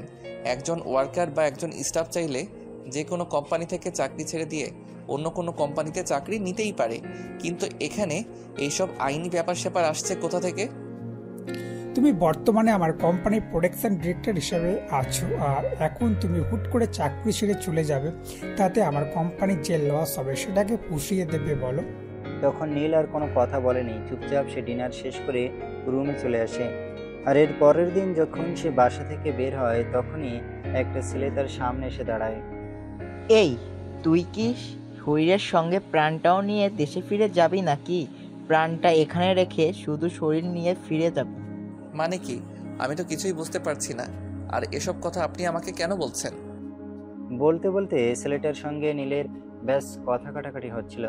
এমন সময় হঠাৎ করেই নেহার বাবা সেখানে উপস্থিত হয়। আর ছেলেটাকে নীলের সঙ্গে এভাবে কথা কাটাকাটি করতে দেখে ছেলেটাকে জিজ্ঞাসা করে, এই ছেলে কে তুমি? তোমার পরিচয় কি? আমার এলাকায় ঢুকে এভাবে মাস্তানি করার সাহস তোমাকে কে দিয়েছে? জানো এই ছেলেটা কে? আমি কোনো কিছু জানি না আর জানতেও চাই না। ইনফ্যাক্ট আমি কোনো কিছু জানার প্রয়োজন মনে করি না। আমার উপর মহল থেকে অর্ডার এসেছে, শুধু এই ছেলেটাকে এই শহর থেকে সরিয়ে দিতে হবে। ব্যাস এইটুকু, আমি আর কোনো কিছুই জানতে চাই না। ও তাই নাকি? আচ্ছা ঠিক আছে, তুই জাস্ট 2 মিনিট ওয়েট কর, আমি তোর উপর মহলে কথা বলছি। কথাটা বলা শেষ করার আগেই নেহার বাবা পুলিশে ফোন করে। আর কিছুক্ষণের মধ্যে পুলিশ ইন্সপেক্টর সেখানে এসে পৌঁছায়। পুলিশ সেখানে এসে নেহার বাবাকে দেখতে পেয়ে বলে, আরে আপনি এখানে কেন? কি হয়েছে? ওই যে আমার সামনে দাঁড়িয়ে থাকা মানুষটাকে দেখতে পাচ্ছি, ওনাকে নাকি ওনার উপর মহল থেকে পাঠানো হয়েছে। আমার বন্ধুর ছেলে আমার বাড়িতে থাকে, তাকে এই শহর থেকে বিদায় করে দেওয়ার জন্য। ও তাই নাকি? তাহলে তো বিষয়টা খতিয়ে দেখতে হয়। তার উপর যদি আবার আপনার মতো একজন মানুষ বাড়ির মেহমানের উপর হয় তাহলে তো ভালোভাবেই দেখতে হয়। হ্যাঁ, আমিও তো এটাই ভেবে পাচ্ছি না আমার বন্ধুর ছেলের উপর হামলা করতে কে তাকে পাঠিয়েছে। আপনি একদম চিন্তা করবেন না, আমি তাকে নিয়ে যাচ্ছি এবং বিষয়টা দেখছি। বলতে বলতে ইন্সপেক্টর নিহান নামের ওই ছেলেটাকে থানায় নিয়ে চলে যায়।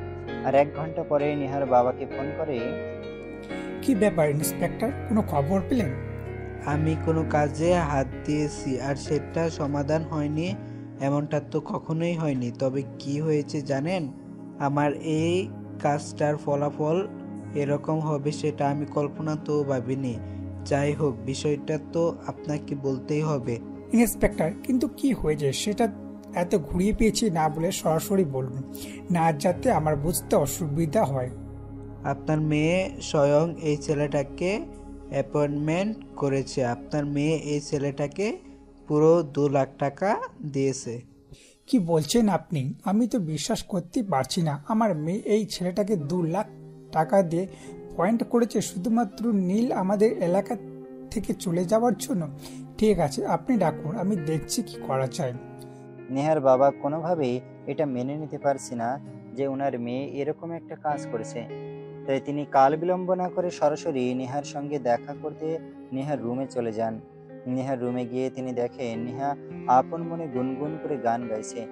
ওটা কি তোর বাবার উপস্থিতি? তার রুমে সেই গান বন্ধ করে তার বাবার দিকে ফিরে তাকায় আর বাবাকে বলে, কি ব্যাপার বাবা, হঠাৎ করে তুমি আমার রুমে কেন? তুমি নীলকে আমাদের বাড়ি এবং এলাকা থেকে সরিয়ে দেওয়ার জন্য কাকে 2 লক্ষ টাকা দিয়ে অ্যাপয়েন্টমেন্ট করেছিলেন। বাবা এসব তুমি কি বলছো?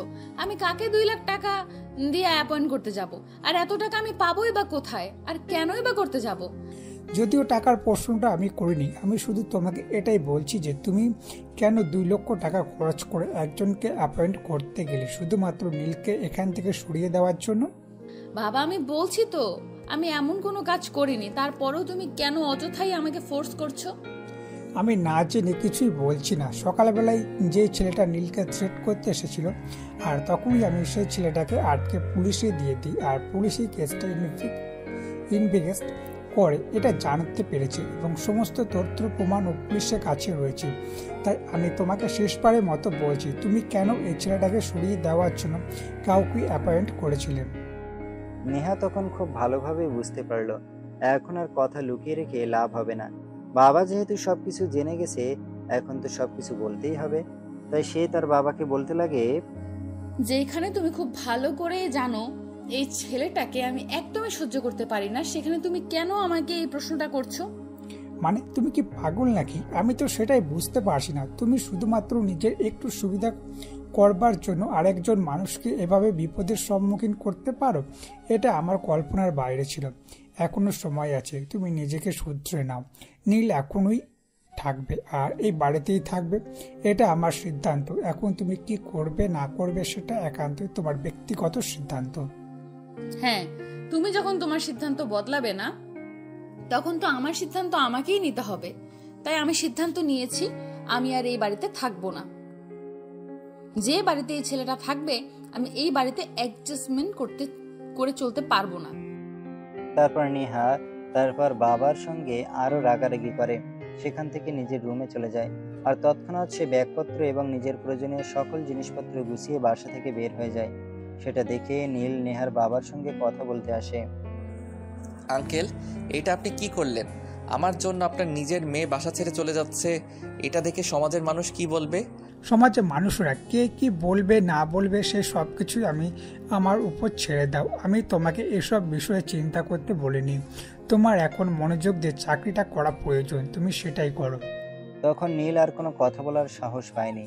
সে নিজের রুমে চলে গিয়ে বসে বসে ভাবতে থাকে এসব কিছু তার জন্যই হলো, কিন্তু তার কিছুই করার নেই। কারণ যেখানে স্পষ্ট জানিয়ে দিয়েছে নেহার ইচ্ছে হয় তাই করতে, ওই বিষয়ে তিনি বিন্দুমাত্র আক্ষেপ প্রকাশ করেননি। নেহা সেখান থেকে বের হয়ে সোজা একটা বান্ধবীর বাসায় গিয়ে ওঠে আর নেহাকে সেখানে যেতে দেখেই তার বান্ধবী প্রশ্ন করে, কি ব্যাপার নেহা, কি হয়েছে তোর? তুই এভাবে লাগেজ গুছিয়ে কোথায় যাচ্ছিস? আমি বাসা থেকে বের হয়ে চলে এসেছি, তোদের এখানে থাকবো, তারপর একটা কিছুর বন্দোবস্ত করে চলে যাব। সেটা না হয় বুঝলাম, কিন্তু এমন কি হলো যে তোকে বাসা ছেড়ে চলে আসতে হলো? আমি কি সেটা জানতে পারি? তখন নেহা কোনো কথা না বলে চুপচাপ নিশির রুমের ভিতরে চলে যায় আর লাগেজ রেখে বিছানায় ধপাস করে শুয়ে পড়ে। সেটা দেখে নিশিও আর তাকে কোনো প্রশ্ন করেনি। দেখতে দেখতে বিকেলে ঘনিয়ে সন্ধ্যা হয়ে গেল। এমন সময় হঠাৎ নিশির বড় ভাই তার রুমে আসে। নিশির রুমে এসে দেখতে পায় নিশি আর নেহা দুজনে বিছানার উপর বসে গল্প করছে। তখনই সে নেহার দিকে একটু আড় চোখে তাকায়, যদিও নেহা সেটা খেয়াল করেনি। তারপর সে নিশিকে বলে, কি ব্যাপার নিশি, এই মেয়েটাকে তো এর আগে কখনো আমাদের বাড়িতে দেখা যায়নি। তুমি তো বাড়িতেই থাকো না, তাহলে দেখবে কি করে? এটা আমার বন্ধু, কয়েকদিনের জন্য আমাদের এখানে এসেছে, কয়েকদিন আমাদের এখানে থাকবে। ও আচ্ছা, বুঝতে পেরেছি। আচ্ছা ঠিক আছে, আমি আসছি। কথাটা বলেই নিলয় নেহার দিকে একটা রাক্ষসের দৃষ্টি নিক্ষেপ করে সেখান থেকে চলে গেল, যেন সে চোখ দিয়েই নেহাকে অর্ধেকটা গিলে খেয়ে ফেলেছে। এমন ভাবে তাকিয়েছিল যেন সে এর আগে কখনো এরকম সুন্দরী মেয়ে মানুষের দেখেনি। যাই হোক, এরপর দেখতে দেখতে 2 দিন চলে গেল। ইতিমধ্যে নেহা সেরকম কিছুই টের পেল না। সেদিন বিকেলবেলা নিশি কোনো একটা কাজে বাইরে গেছে। নেহা রুমে একা একা বসে আছে। এমন সময় নিশির বড় ভাই সেই রুমে আসে। সে জেনে শুনেই রুমে আসে। নিশি একটু আগে বাইরে চলে গেছে সেটা সে দেখেছে, আর সেজন্যই সে এই সময়টাকে কাজে লাগাতে চেয়েছে। নিলয় রুমের ভেতর প্রবেশ করে দরজাটা একটু চাপাতে চেয়েছে। এমন সময় দরজাটা একটু শব্দ করে ওঠে, আর তখনই নেহা পিছন ফিরে তাকিয়ে দেখে নিশির বড় ভাই দাঁড়িয়ে আছে। ওনাকে এভাবে দেখে নেহা অনেকটা অপ্রস্তুত হয়ে বলে, কি ব্যাপার ভাইয়া, আপনি এই অসময়ে এই রুমে কেন? নিশি তো এখন বাড়িতে নেই, কোনো একটা দরকারি কাজে বাইরে গেছে। হ্যাঁ, সেটা আমি খুব ভালো করেই জানি, আর সেজন্যই তোমার সঙ্গে একটু কথা বলতে এসেছি। তোমার সঙ্গে আমার একটা পার্সোনালি কথা আছে। কি বলেন ভাইয়া, আপনি আমার সঙ্গে? তো এটা কি কখনো আমি কথাই হয়নি, আর এখন আপনি বলছেন আমার সঙ্গে আপনার পার্সোনাল কথা আছে? আমি তো আসলে বুঝতেই পারছি না আপনি কি এমন পার্সোনাল কথা বলতে চাইছেন। হ্যাঁ, আমি বললাম তো তোমার সঙ্গে পার্সোনাল কথা আছে, আর আছে বলেই তো তোমার সঙ্গে কথা বলতে এসেছি, তাই না? তখন নেহা বলতে থেকে, আচ্ছা ঠিক আছে, কথা বলবে ভালো কথা, কিন্তু দাঁড়িয়ে কেন? বসে কথা বলার জন্য।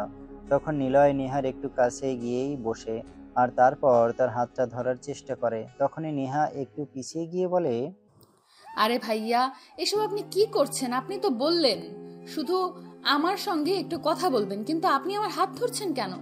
তখন নিলয় একটু সরে গিয়ে বলে, সরি, আসলে তোমাকে যেটা বলতে চাই, দেখো আমি কিন্তু ঘুরিয়ে পেঁচিয়ে কথা বলা একদমই পছন্দ করি না।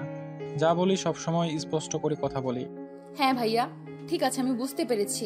এবার তো বলুন আপনি আমাকে কি বলতে চান। তখন নিলয় বলে নিলয় নেহাকে পছন্দ করে, আর নেহা এক কথাতেই রাজি হয়ে যায়। কারণ নিলয় ছিল সুদর্শন এক পুরুষ, যাকে দেখে যে কোনো মেয়ে প্রথম দেখাতেই প্রেমে পড়ে যেত। নেহা নিজেও তো একটা মেয়ে মানুষ, আর তার ক্ষেত্রে উপকার ব্যতিক্রম হবে না। তারপরে শুরু হয় তাদের দুজনের প্রেম, কিন্তু সেটা নেহার বান্ধবী নিশি জানত না। এদিকে নিলয় নামের ছেলেটা নেহাকে ভুলিয়ে ভালিয়ে বাড়িতে পাঠানোর বন্দোবস্ত করে, কারণ তার মনে কিন্তু অন্য চক্কর চলছে। সেটা আপনারা গল্পের শেষের দিকে জানতে পারবেন। যাই হোক, এইদিকে হঠাৎ একদিন বিকেলবেলা নিশি আর নেহা রুমে গল্প করছিল। এমন সময় হঠাৎই নেহা নিশিকে বলে, নিশি, আমি আগামীকাল বাড়িতে চলে যাচ্ছি। এতদিন তোদের এখানে থেকে ডিস্টার্ব করার জন্য সরি। আরে দোস্ত, তুই এটা কি বলছিস? আমি তো তোকে আমার নিজের বোনের মতোই মনে করি। তুই আমাদের বাড়িতে আছিস, আর এতে আমি বিরক্ত হব কেন? আমার তো খুবই ভালো কেটেছে সময়টা। আচ্ছা দোস্ত, ঠিক আছে, আমি কিন্তু আগামীকালকেই বাড়িতে চলে যাচ্ছি। এর পর দিন সকাল হতে না হতেই নেহা নিজের জিনিসপত্র আবারও গুছিয়ে বাড়ির উদ্দেশ্যে রওনা দেয়। প্রায় সকাল 10টার মতো হবে বাজে। সে বাড়িতে এসে পৌঁছায়। তখন নীল আর তার বাবা অফিসে বেরোচ্ছিল। নেহার বাবা নেহাকে দেখতে পেয়ে বলে, কি ব্যাপার, তুমি নিজে নিজে বের হয়ে গেলে, আবার নিজেই চলে আসলে যে? আই এম সরি বাবা, আসলে আমি এতদিনে আমার ভুলটা বুঝতে পেরেছি।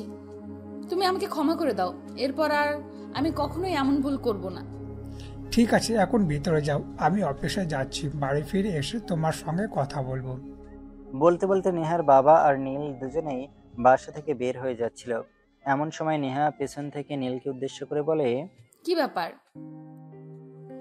আমার ফিরে আসাতে মনে হয় আপনি খুশি হননি, তাই এরকম মুখটাকে গোমরা মেরে রেখেছেন। আপনি এভাবে কেন বলছেন? এটা আপনার বাড়ি, আর এখানে আমি একজন আশ্রিত মাত্র। আপনার বাড়িতে আপনি ফিরে আসবেন না তো কেউ ফিরে আসবে? আর এখানে আমার মুখ গোমরা করে রাখার কি আছে? বলতে বলতে নীল আর নেহার বাবা দুজনেই অফিসে বেরিয়ে পড়ে।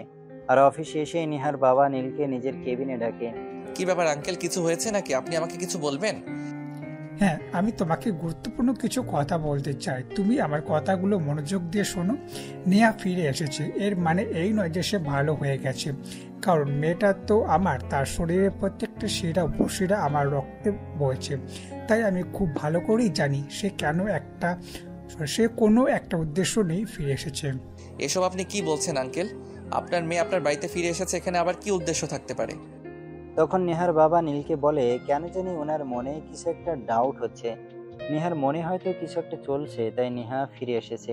নয়তো নেহা প্রচণ্ড জেদি একটা মেয়ে, এসে এত তাড়াতাড়ি ফিরে আসতো না। এইসব কথা শুনে নীল নেহার বাবাকে বলে, আচ্ছা ঠিক আছে আঙ্কেল, আপনার যদি এরকম কিছু ডাউট হয়ে থাকে তাহলে আমি সব সময় অ্যালার্ট থাকব। তবে আমার মনে হয় না উনি এরকম কিছু করবেন, কারণ এটা ওনার বাড়ি, এখানে থাকার ওনার সম্পূর্ণ অধিকার রয়েছে। তাই উনি কেন এরকম কিছু করতে যাবেন? বলতে বলতে নীল নেহার বাবার কেবিন থেকে বের হয়ে চলে যায়, কিন্তু নেহার বাবার মনের মাঝে শুধু একটাই কথা ঘুরপাক করতে থাকে। নেহা যখন ফিরে এসেছে তখন সে কিছু একটা উদ্দেশ্য নিয়েই ফিরে এসেছে।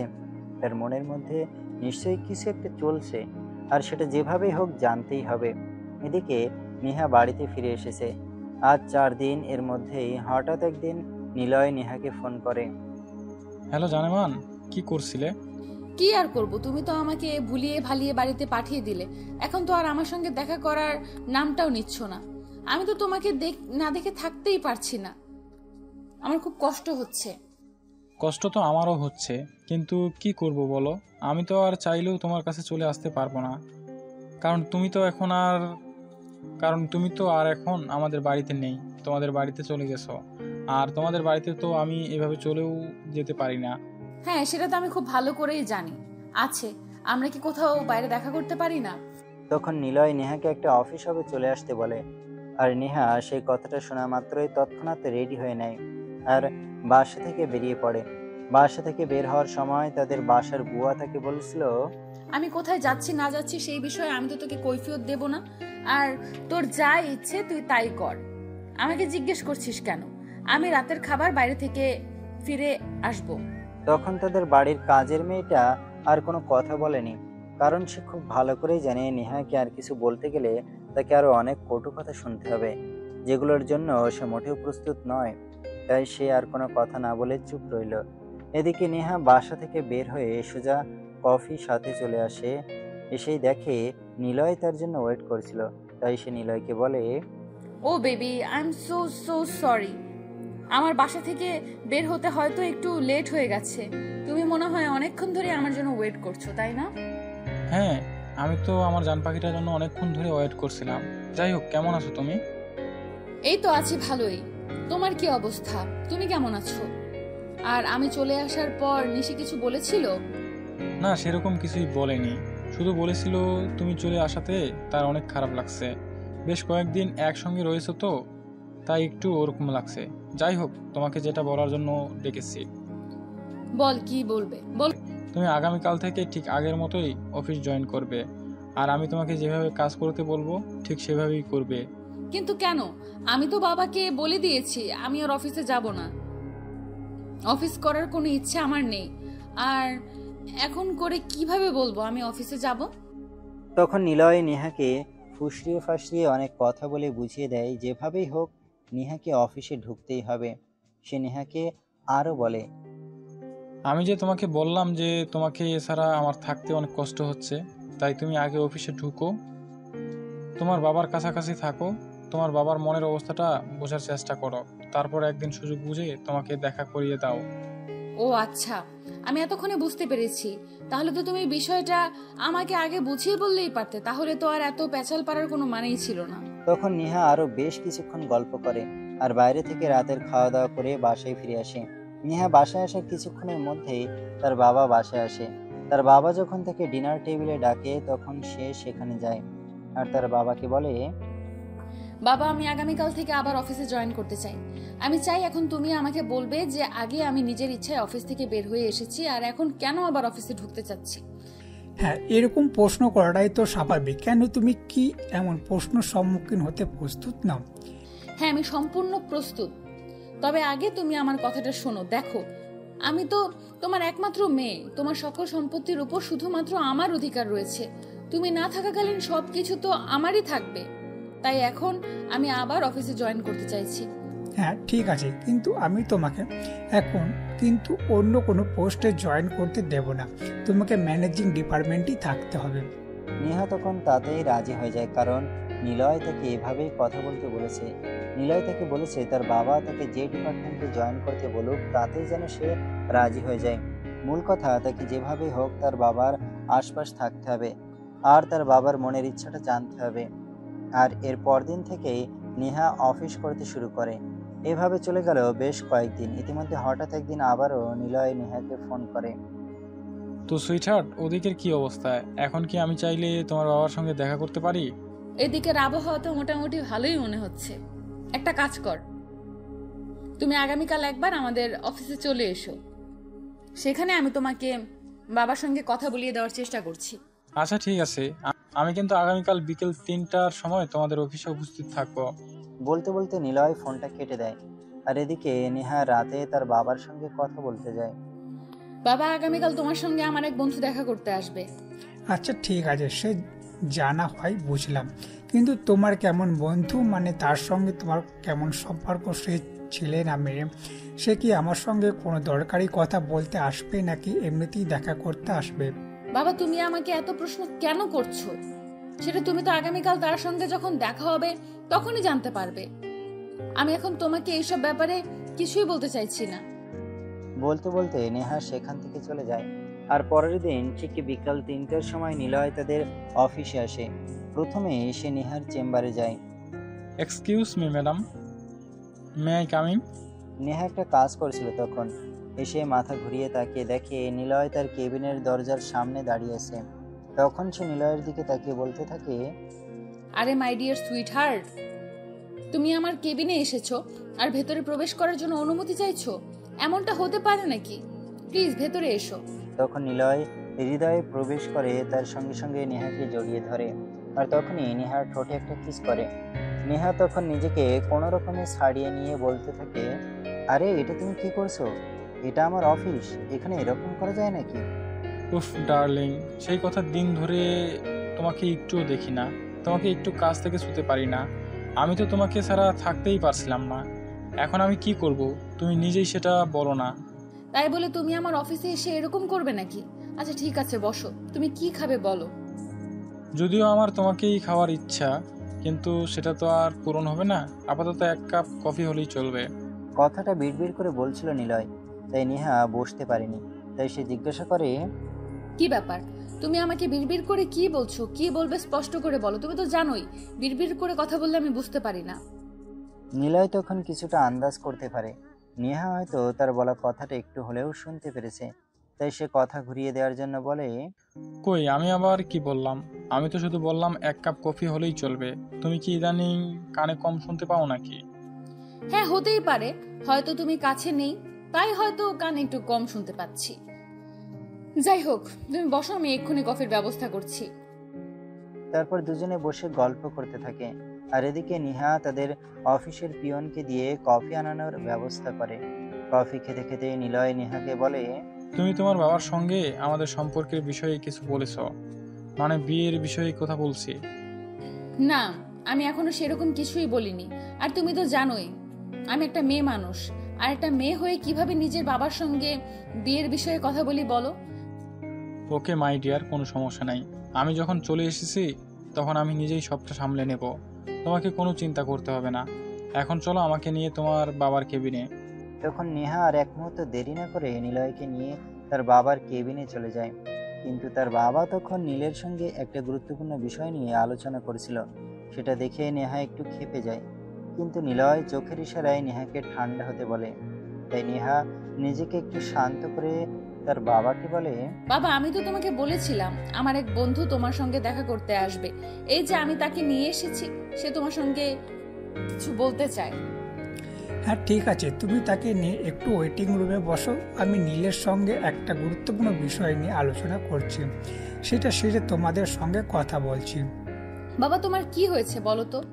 আমার একটা বন্ধু তোমার সঙ্গে একটা গুরুত্বপূর্ণ বিষয় নিয়ে আলোচনা করতে এসেছি, আর এখন কিনা তুমি বলছো তুমি নীলের সঙ্গে গুরুত্বপূর্ণ বিষয় নিয়ে আলোচনা করছো। আমার চাইতে এখন তোমার কাছে এই ছেলেটাই বেশি গুরুত্বপূর্ণ? এত গুরুত্ব দাও? তখন পাশ থেকে নিলয় বলে ওঠে, নেহা এত অস্থির কেন হচ্ছে? উনি তো একটা গুরুত্বপূর্ণ বিষয় নিয়ে আলোচনা করছেন। চলো আমরা ওয়েটিং রুমে গিয়ে বসে ওনার আলোচনা শেষ করুক, তারপরে না হয় আমরা ওনার সঙ্গে কথা বলবো। তারপর নিলয় নেহাকে নিয়ে বাইরে চলে যায়। আর তার বাবার কথা বলা শেষ হলে নীল কেবিন থেকে বের হয়। আর তাকে দেখে তারা দুজন কেবিনে প্রবেশ করে। হ্যাঁ, এবার বলো তোমরা কি বলতে চাও। কথাটা শোনা মাত্রই নেহা কিছু বলতে চাইলে নেহাকে থামিয়ে দিয়ে নিলয় বলতে শুরু করে, আঙ্কেল, আমি নিলয়। আপনার মেয়ের সঙ্গে আমার একটা রিলেশন রয়েছে। বলতে পারেন আমরা দুজনে এই মুহূর্তে একটা ভালো পর্যায়ে রয়েছি। এখন আপনি চাইলে আমরা সেই সম্পর্কটাকে বিয়েতে রূপান্তরিত করতে চাই। এমন কথা শুনে নেহার বাবার মধ্যে সেরকম কোনো পরিবর্তন হয়েছে বলে মনে না হলেও তিনি নিজেকে শান্ত রেখে বলেন, দেখো, বিয়ের শাদির ব্যাপারে তো হুট করে সিদ্ধান্ত নেওয়া যায় না, ভেবেচিন্তে সিদ্ধান্ত নিতে হয়। তাছাড়া নেহা আমার একমাত্র মেয়ে, তাকে আমি তার উপযুক্ত ছেলের হাতেই তুলে দিতে চাই। আঙ্কেল, আপনি আমাকে সম্পর্ক ভরসা করতে পারেন, আর আমি বুঝতে পারছি আপনি কোন বিষয়টা নিয়ে চিন্তা করছেন।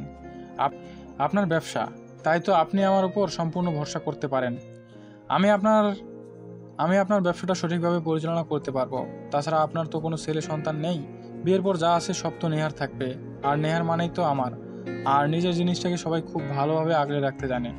নেহার বাবা তখন একটু মুচকি হেসে ছেলেটাকে উত্তর দেয়, হ্যাঁ, সেটা আমি খুব ভালো করেই জানি। যাই হোক, তুমি এখন আসো। আর বিয়েটা তো ছেলে খেলা নয়, বিয়েটা তো একটু চিন্তা ভাবনার বিষয়, তাই আমি ভেবে চিন্তে তোমাকে জানাবো। আঙ্কেল, এত চিন্তা ভাবনার কি আছে? আমরা দুজন একে অপরকে পছন্দ করি, এটাই কি যথেষ্ট নয়? আমাদের ভালোবাসার কি কোনো মূল্য নেই আপনার কাছে? কেন আপনি এত চিন্তা ভাবনা করতে চাইছেন? তোমাদের ভালোবাসার কোনো মূল্য নেই, সেটা আমি কখন বললাম? শুধু বললাম বিয়েটা ছেলে খেলা নয়, বিয়েটা সারা জীবনের একটা বন্ধন। আমি আমার মেয়েকে কার হাতে তুলে দেব সেটা আমাকে অবশ্যই ভেবে দেখতে হবে। আর নেহা, আজ ডিনার টেবিলে তুমি আমার সঙ্গে দেখা করবে, তোমার সঙ্গে আমার কথা আছে। তারপর নেহা আর নিলয় দুজনে কোনো কথা না বলে চুপচাপ তার বাবার থেকে বের হয়ে চলে যায়। এদিকে রাতের বেলা সবাই যখন ডিনার টেবিলে আসে তখন নেহার বাবার নেহাকে বলে, নেহা, তুমি ওই ছেলেটার সঙ্গে আর কোনো সম্পর্ক রাখবে না, কারণ আমি অন্য একজনের সঙ্গে অনেক দিন আগেই তোমার বিয়ে ঠিক করে রেখেছি। বাবা, তোমার কি মাথা খারাপ হয়ে গেছে নাকি? আমি এই যুগের মেয়ে, আমি চাইলেই আমার পছন্দ মতো কাউকে বিয়ে করতে পারি। আর সেখানে তুমি কি না বলছো তুমি অনেকদিন আগেই একজনের সঙ্গে আমার বিয়ে ঠিক করে রেখেছো? হ্যাঁ, কেন? আমার কথাটা শুনতে তোমার খুবই খারাপ লাগছে নাকি? আমি তোমার বাবা, আর বাবা হয়ে এইটুকুই সিদ্ধান্ত নেওয়ার যথেষ্ট অধিকার আমার রয়েছে। বাবা, আমি নিলয়কে ভালোবাসি, এর চাইতে বড় কোনো সত্য নেই। আর তাকে ছাড়া অন্য কাউকে আমি কখনো বিয়ে করতে পারবো না। তাছাড়া নিলয় তোমার মেয়ের জামাই হতে যথেষ্ট উপযুক্ত একটা ছেলে। কে তোমার জন্য উপযুক্ত আর কে তোমার জন্য উপযুক্ত নয় সেটা বোঝার মতো ক্ষমতা এখনো তোমার হয়নি, তাই আমি সেই বিষয়ে তোমার উপর একটু ভরসা করি না। কথাটা বলতেই নেহা প্রচন্ড পরিমাণে খেতে চায়, আর রাতের খাবার না খেয়ে সেখান থেকে উঠে চলে যায়। তখনই নীল নেহার বাবাকে বলে, আচ্ছা আঙ্কেল, নিলয় ছেলেটাকে তো দেখলাম মোটামুটি ভালোই তো, আর নেহা ম্যাডাম যেহেতু ওনাকে পছন্দ করেন, তাহলে আপনি কেন এমন কথা বলছেন? ছেলেটাকে তুমি দেখছো, কিন্তু ছেলেটা কথাগুলো তুমি শোনোনি, তাই আমি বলবো এই বিষয়ে আমি তোমার কোনো মতামত গ্রহণ করব না। আর তুমি একবার আজকেই তোমার বাবাকে ফোন করবে আর আগামীকাল আমাদের এখানে আসতে বলবে। কেন আঙ্কেল? না মানে আসলে আপনি তো জানেন আমার বাবার শরীরটা ইদানিং ভালো যাচ্ছে না, তাই এভাবে হুট করে বাবাকে চলে আসতে বলতে পারি না। আমি ড্রাইভারকে বলে দিচ্ছি, তুমি শুধু আমাদের বাড়ির ঠিকানাটা দিয়ে দাও, ড্রাইভার নিজে গিয়ে নিয়ে আসবে। কেন? বাকি কারণে সেই সব কিছু তোমার বাবা আসার পরেই জানতে পারবে। তখন নীল আর কোনো কথা বলেনি, চুপচাপ নিজের রুমে চলে যায়। এরপর পরের দিন বিকেলের মধ্যেই তাদের বাড়ির ড্রাইভার নীলের বাবাকে নিয়ে আসে। রাতের বেলা নেহার বাবা সবাইকে ড্রয়িং রুমে ডাকে, নেহাও সেখানে উপস্থিত হয়। কি ব্যাপার, কি হয়েছে? তুমি সবাইকে ডেকেছো কেন? আর এই বয়স্ক লোকটা কে? এনাকে তো আগে দেখিনি। উনি তোমার হবু শ্বশুর মশাই, ওনাকে সালাম করো। কথাটা শোনা মাত্রই উপস্থিত সবাই অনেকটা হতভম্ব হয়ে যায়। নেহা কিছু বলার আগে নীল বলে, আঙ্কেল, এসব আপনি কি বলছেন? আপনার কি মাথা খারাপ হয়ে গেছে নাকি? আমার বাবাকে আপনি নীলা ম্যাডামকে হবু শ্বশুর বলে পরিচয় দিচ্ছেন কেন? তুমি চুপ করো, আমি তোমার সঙ্গে কোনো কথা বলছি না। তারপর তিনি আবারও নেহার দিকে তাকিয়ে ধমক দিয়ে নেহাকে বলেন নীলের বাবাকে সালাম করতে। তখন নেহা বলতে থাকে, অসম্ভব বাবা, কখনোই না। এতক্ষণ আমি জানতাম না এই লোকটাকে, আর এখন যেহেতু জেনে গেছি নিজের বাবা, তখন তো প্রশ্নই ওঠে না। তখন নেহার বাবা একটা চিৎকার দিয়ে ওঠে, আর তাতে নেহা অনেকটা ভয় পেয়ে যায়। আর সে ভয় পেয়ে নীলের বাবাকে সালাম করে, আর তারপর একটু সরে দাঁড়ায়। ওই ছেলেটার সঙ্গে তোমার সম্পর্কটা চলবে না, কারণ ওই ছেলেটার সঙ্গে আমি কখনোই তোমাকে এক হাতে দেব না। নীলের বাবা আর আমি ছোটবেলাকার বন্ধু। আমরা ছোটবেলায় একে অপরকে কথা দিয়েছিলাম, বিয়ের পর যদি ছেলে সন্তান হয় আর আমার যদি মেয়ের সন্তান হয়, তাহলে আমরা আমাদের ছেলে মেয়েকে একে অপরের সঙ্গে বিয়ে দেব। আমি তোমাদের শেষ সব কথা মানি না, কারণ তোমাদের কবে কাকে কোন বিষয়ে কথা দিয়েছো সেই সব কিছু আমরা জানি না এবং জানার প্রয়োজনও মনে করি না। তাছাড়া সবচেয়ে বড় কথা হলো আমি নিলয়কে পছন্দ করি আর তার সঙ্গে আমার একটা সম্পর্ক রয়েছে, তাই তুমি চাইলেই আমি নিলয়কে ছেড়ে নীলকে বিয়ে করতে পারবো না। এরকম একটা জায়গা খ্যাত ছেলেকে বিয়ে করলে আমার সমাজ বলতে কিছুই থাকবে না। নিয়ে অনেক বলে ফেলেছো তুমি, আমি তোমার কাছ থেকে আর কোনো কথাই শুনতে চাইছি না। আমি তোমার বাবা, আমি কি করব না করব সেই বিষয়ে আমি তোমার কাছ থেকে কোনো মতামত গ্রহণ করব না। আমি আমার মতামতটাকে বেশি প্রাধান্য দিয়ে থাকি, সেটা তুমি খুব ভালো করেই জানো। তুমি যদি তোমার মতামতটাকে বেশি প্রাধান্য দাও, তাহলে আমাকে বলতে হবে আমাকেও আমার মতামতটাকে বেশি প্রাধান্য দিতে হবে। আমি তোমার কথা রাখতে পারবো না। কথাটা বলতে বলতে নেহা সেখান থেকে উঠে গিয়ে নীলের সামনে দাঁড়ায় আর নীলকে শার্টের কলার ধরে টেনে দাঁড় করায়। তারপর নীলকে বলে, এই এত লোভ কিসের তোর? প্রথমে চাকরি নেই, চাকরি পেয়েছিস, তার উপর আবার আমাদের কোম্পানির প্রোডাকশন ডিরেক্টর হিসেবে জয়েন করেছিস, আর এখন পুরো কোম্পানিটাকে নিজের দখলে নিয়ে নিতে চাইছিস। ম্যাডাম প্লিজ আপনি শান্ত হন, আপনি আমাকে ভুল বুঝবেন না। আপনাদের সম্পদের উপর আমার কোনো লোভ নেই, আর আপনাকে বিয়ে করা তো অনেক দূরের কথা। এই বিষয়ে কোনো কিছুই জানতাম না। কি ভেবেছিস কি তুই? তোদের মতো ছোট লোকদের আমি চিনি না? তোদের মতো ছোট লোকদের আমি খুব ভালো করেই চিনি। তোরা যেখানে সম্পত্তি আর সুন্দরী মেয়ে দেখতে পাস সেখানে এই দুমড়ে পড়িস। Stop of this nonsense. তুমি ওকে আর একটা কথাও শোনাবেন না। ও তোমার হবু হাজবেন্ড, ওকে সম্মান দিয়ে কথা বলো। সেটার খেতায় আগুন। আমি ওকে কোনোদিনও আমার হাজবেন্ড হিসেবে মানি না আর মানবো না। তুমি এক্ষুনি এদেরকে আমাদের বাড়িতে থেকে চলে যেতে বলো, তা না হলে কিন্তু আমি নিজেই এদের দুজনকে ঘাড় ধাক্কা দিয়ে বাড়ি থেকে বের করে দিতে বাধ্য হব। তখন আর নেহার বাবা নিজের রাগ কন্ট্রোল করতে পারেনি, তাই ঠাস ঠাস করে নেহার দুইটা চড় বসিয়ে দেয়। বলতে থাকে, নেহা যেন ওনাকে আর বাবা বলে না পরিচয় দেয়। এই কথা শুনে নেহা বলতে থাকে, বাবা এসব তুমি কি বলছো? তুমি একটা ছেলের জন্য আমাকে দূরে সরিয়ে দিচ্ছ।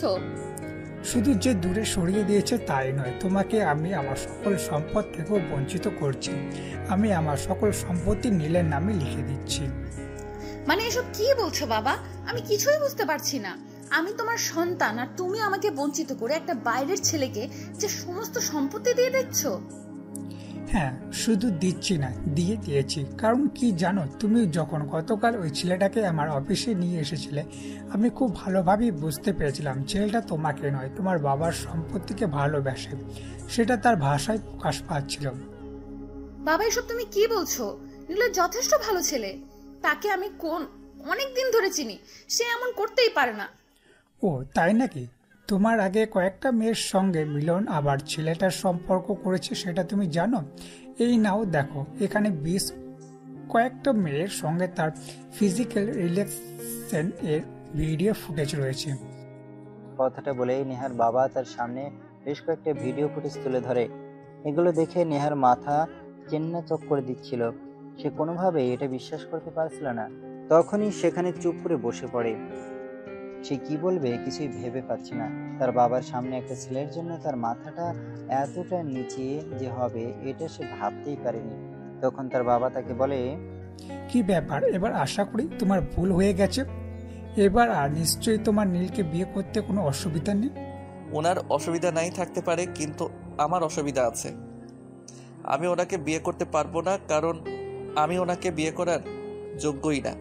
আমি ওনার মতো হাই সোসাইটিতে বিলং করি না। আমি ওনার মতো চলাফেরাও করতে পারি না, নাইট ক্লাবে যেতে পারি না, আরো অনেক কিছু। তখন নেহা মাথাটা নিচু করে আস্তে আস্তে বিনয়ের সঙ্গে নীলের হাত দুটো ধরে বলে, প্লিজ নীল, আমাকে তুমি ক্ষমা করে দাও তোমাকে ভুল বুঝবার জন্য, এতগুলো কথা শোনাবার জন্য। I am so sorry, please আমাকে ক্ষমা করে দাও। না ম্যাডাম, ক্ষমা তো আপনি আমাকে করবেন। আমি আপনাদের বাপ মেয়ের মাঝখানে চলে আসাতে আপনাদের মধ্যে অনেক সমস্যা হয়েছে। আমি চাই না আপনাদের মধ্যে আর কোনো সমস্যা হোক। সবার সব কথা শুনে নীলের বাবা নীলকে বলে, তাই নীলা, তুই এমন কেন করছিস? সবাই বলছে, তারপরও তুই কেন কথাটা মেনে নিচ্ছিস না? বাবা, তুমিও এই কথা বলছো? হ্যাঁ বলছি, আর তোকে রিকোয়েস্ট করেই বলছি। ওরা যা কিছু করছে না করছে, তুই সব কিছুই ভুলে যা। সব ভুলে আমাদের দুই বন্ধুর দেওয়া কথা রক্ষা কর। হ্যাঁ নীল, তোমার বাবা একদম ঠিক কথাই বলছে। যাই কিছু হয়েছে না হয়েছে, তুমি অত্যন্ত আমাদের দুই বন্ধুর কথা চিন্তা করে সবকিছু ভুলে যাও আর নীলকে অ্যাকসেপ্ট করে নাও। ওকে, আপনি বলছেন আর আমার বাবা যেহেতু বলেছে তাই আমি এটা মেনে নিলাম। তবে একটা কথা, আমি আপনার মেয়েকে বিয়ে করব ঠিকই, কিন্তু আপনার কোম্পানি মালিকানা আমি নিতে পারবো না। আপনার কোম্পানিতে আমি যেমন একজন স্টাফ হয়ে কাজ করছি সেরকমই থাকবো, নয়তো আমার কোনোটাই চাই না। তখন নেহার বাবা নেহাকে বলে, দেখলে তো লোভ ভালোবাসা কোথায় লুকিয়ে থাকে। লোক আর ভালোবাসার মধ্যে এই দুটাকে তফাৎ। নিলয় নামের ছেলেটা শুধু তোর বাবার সম্পত্তির উপর লোভ করেছিল, কিন্তু নীলকে দেখে তোর বাবার সম্পত্তির উপর তার বিন্দু মাত্র লোভ নেই। হ্যাঁ বাবা, বুঝতে পেরেছি। আর এত দেরি করে বোঝার জন্য আই এম সো সরি। তোমরা সবাই প্লিজ আমাকে ক্ষমা করে দিও। তারপর আর কি, মিয়া বিবি রাজি তো কিয়া করেগা কাজী। নেহার বাবা কয়েকদিনের মধ্যেই মহা ধুমধামের সঙ্গে নীল আর নেহার বিয়ের কাজটা সুসম্পন্ন করে। আর বিয়ের পর নেহাও বুঝতে পারে সে নিলয়ের কাছে নয়, নীলের কাছেই ভালো আছে। যাই হোক ভিউয়ার্স, গল্পটা এই পর্যন্ত ছিল। কেমন হয়েছে কমেন্ট করে জানাতে ভুলবেন না।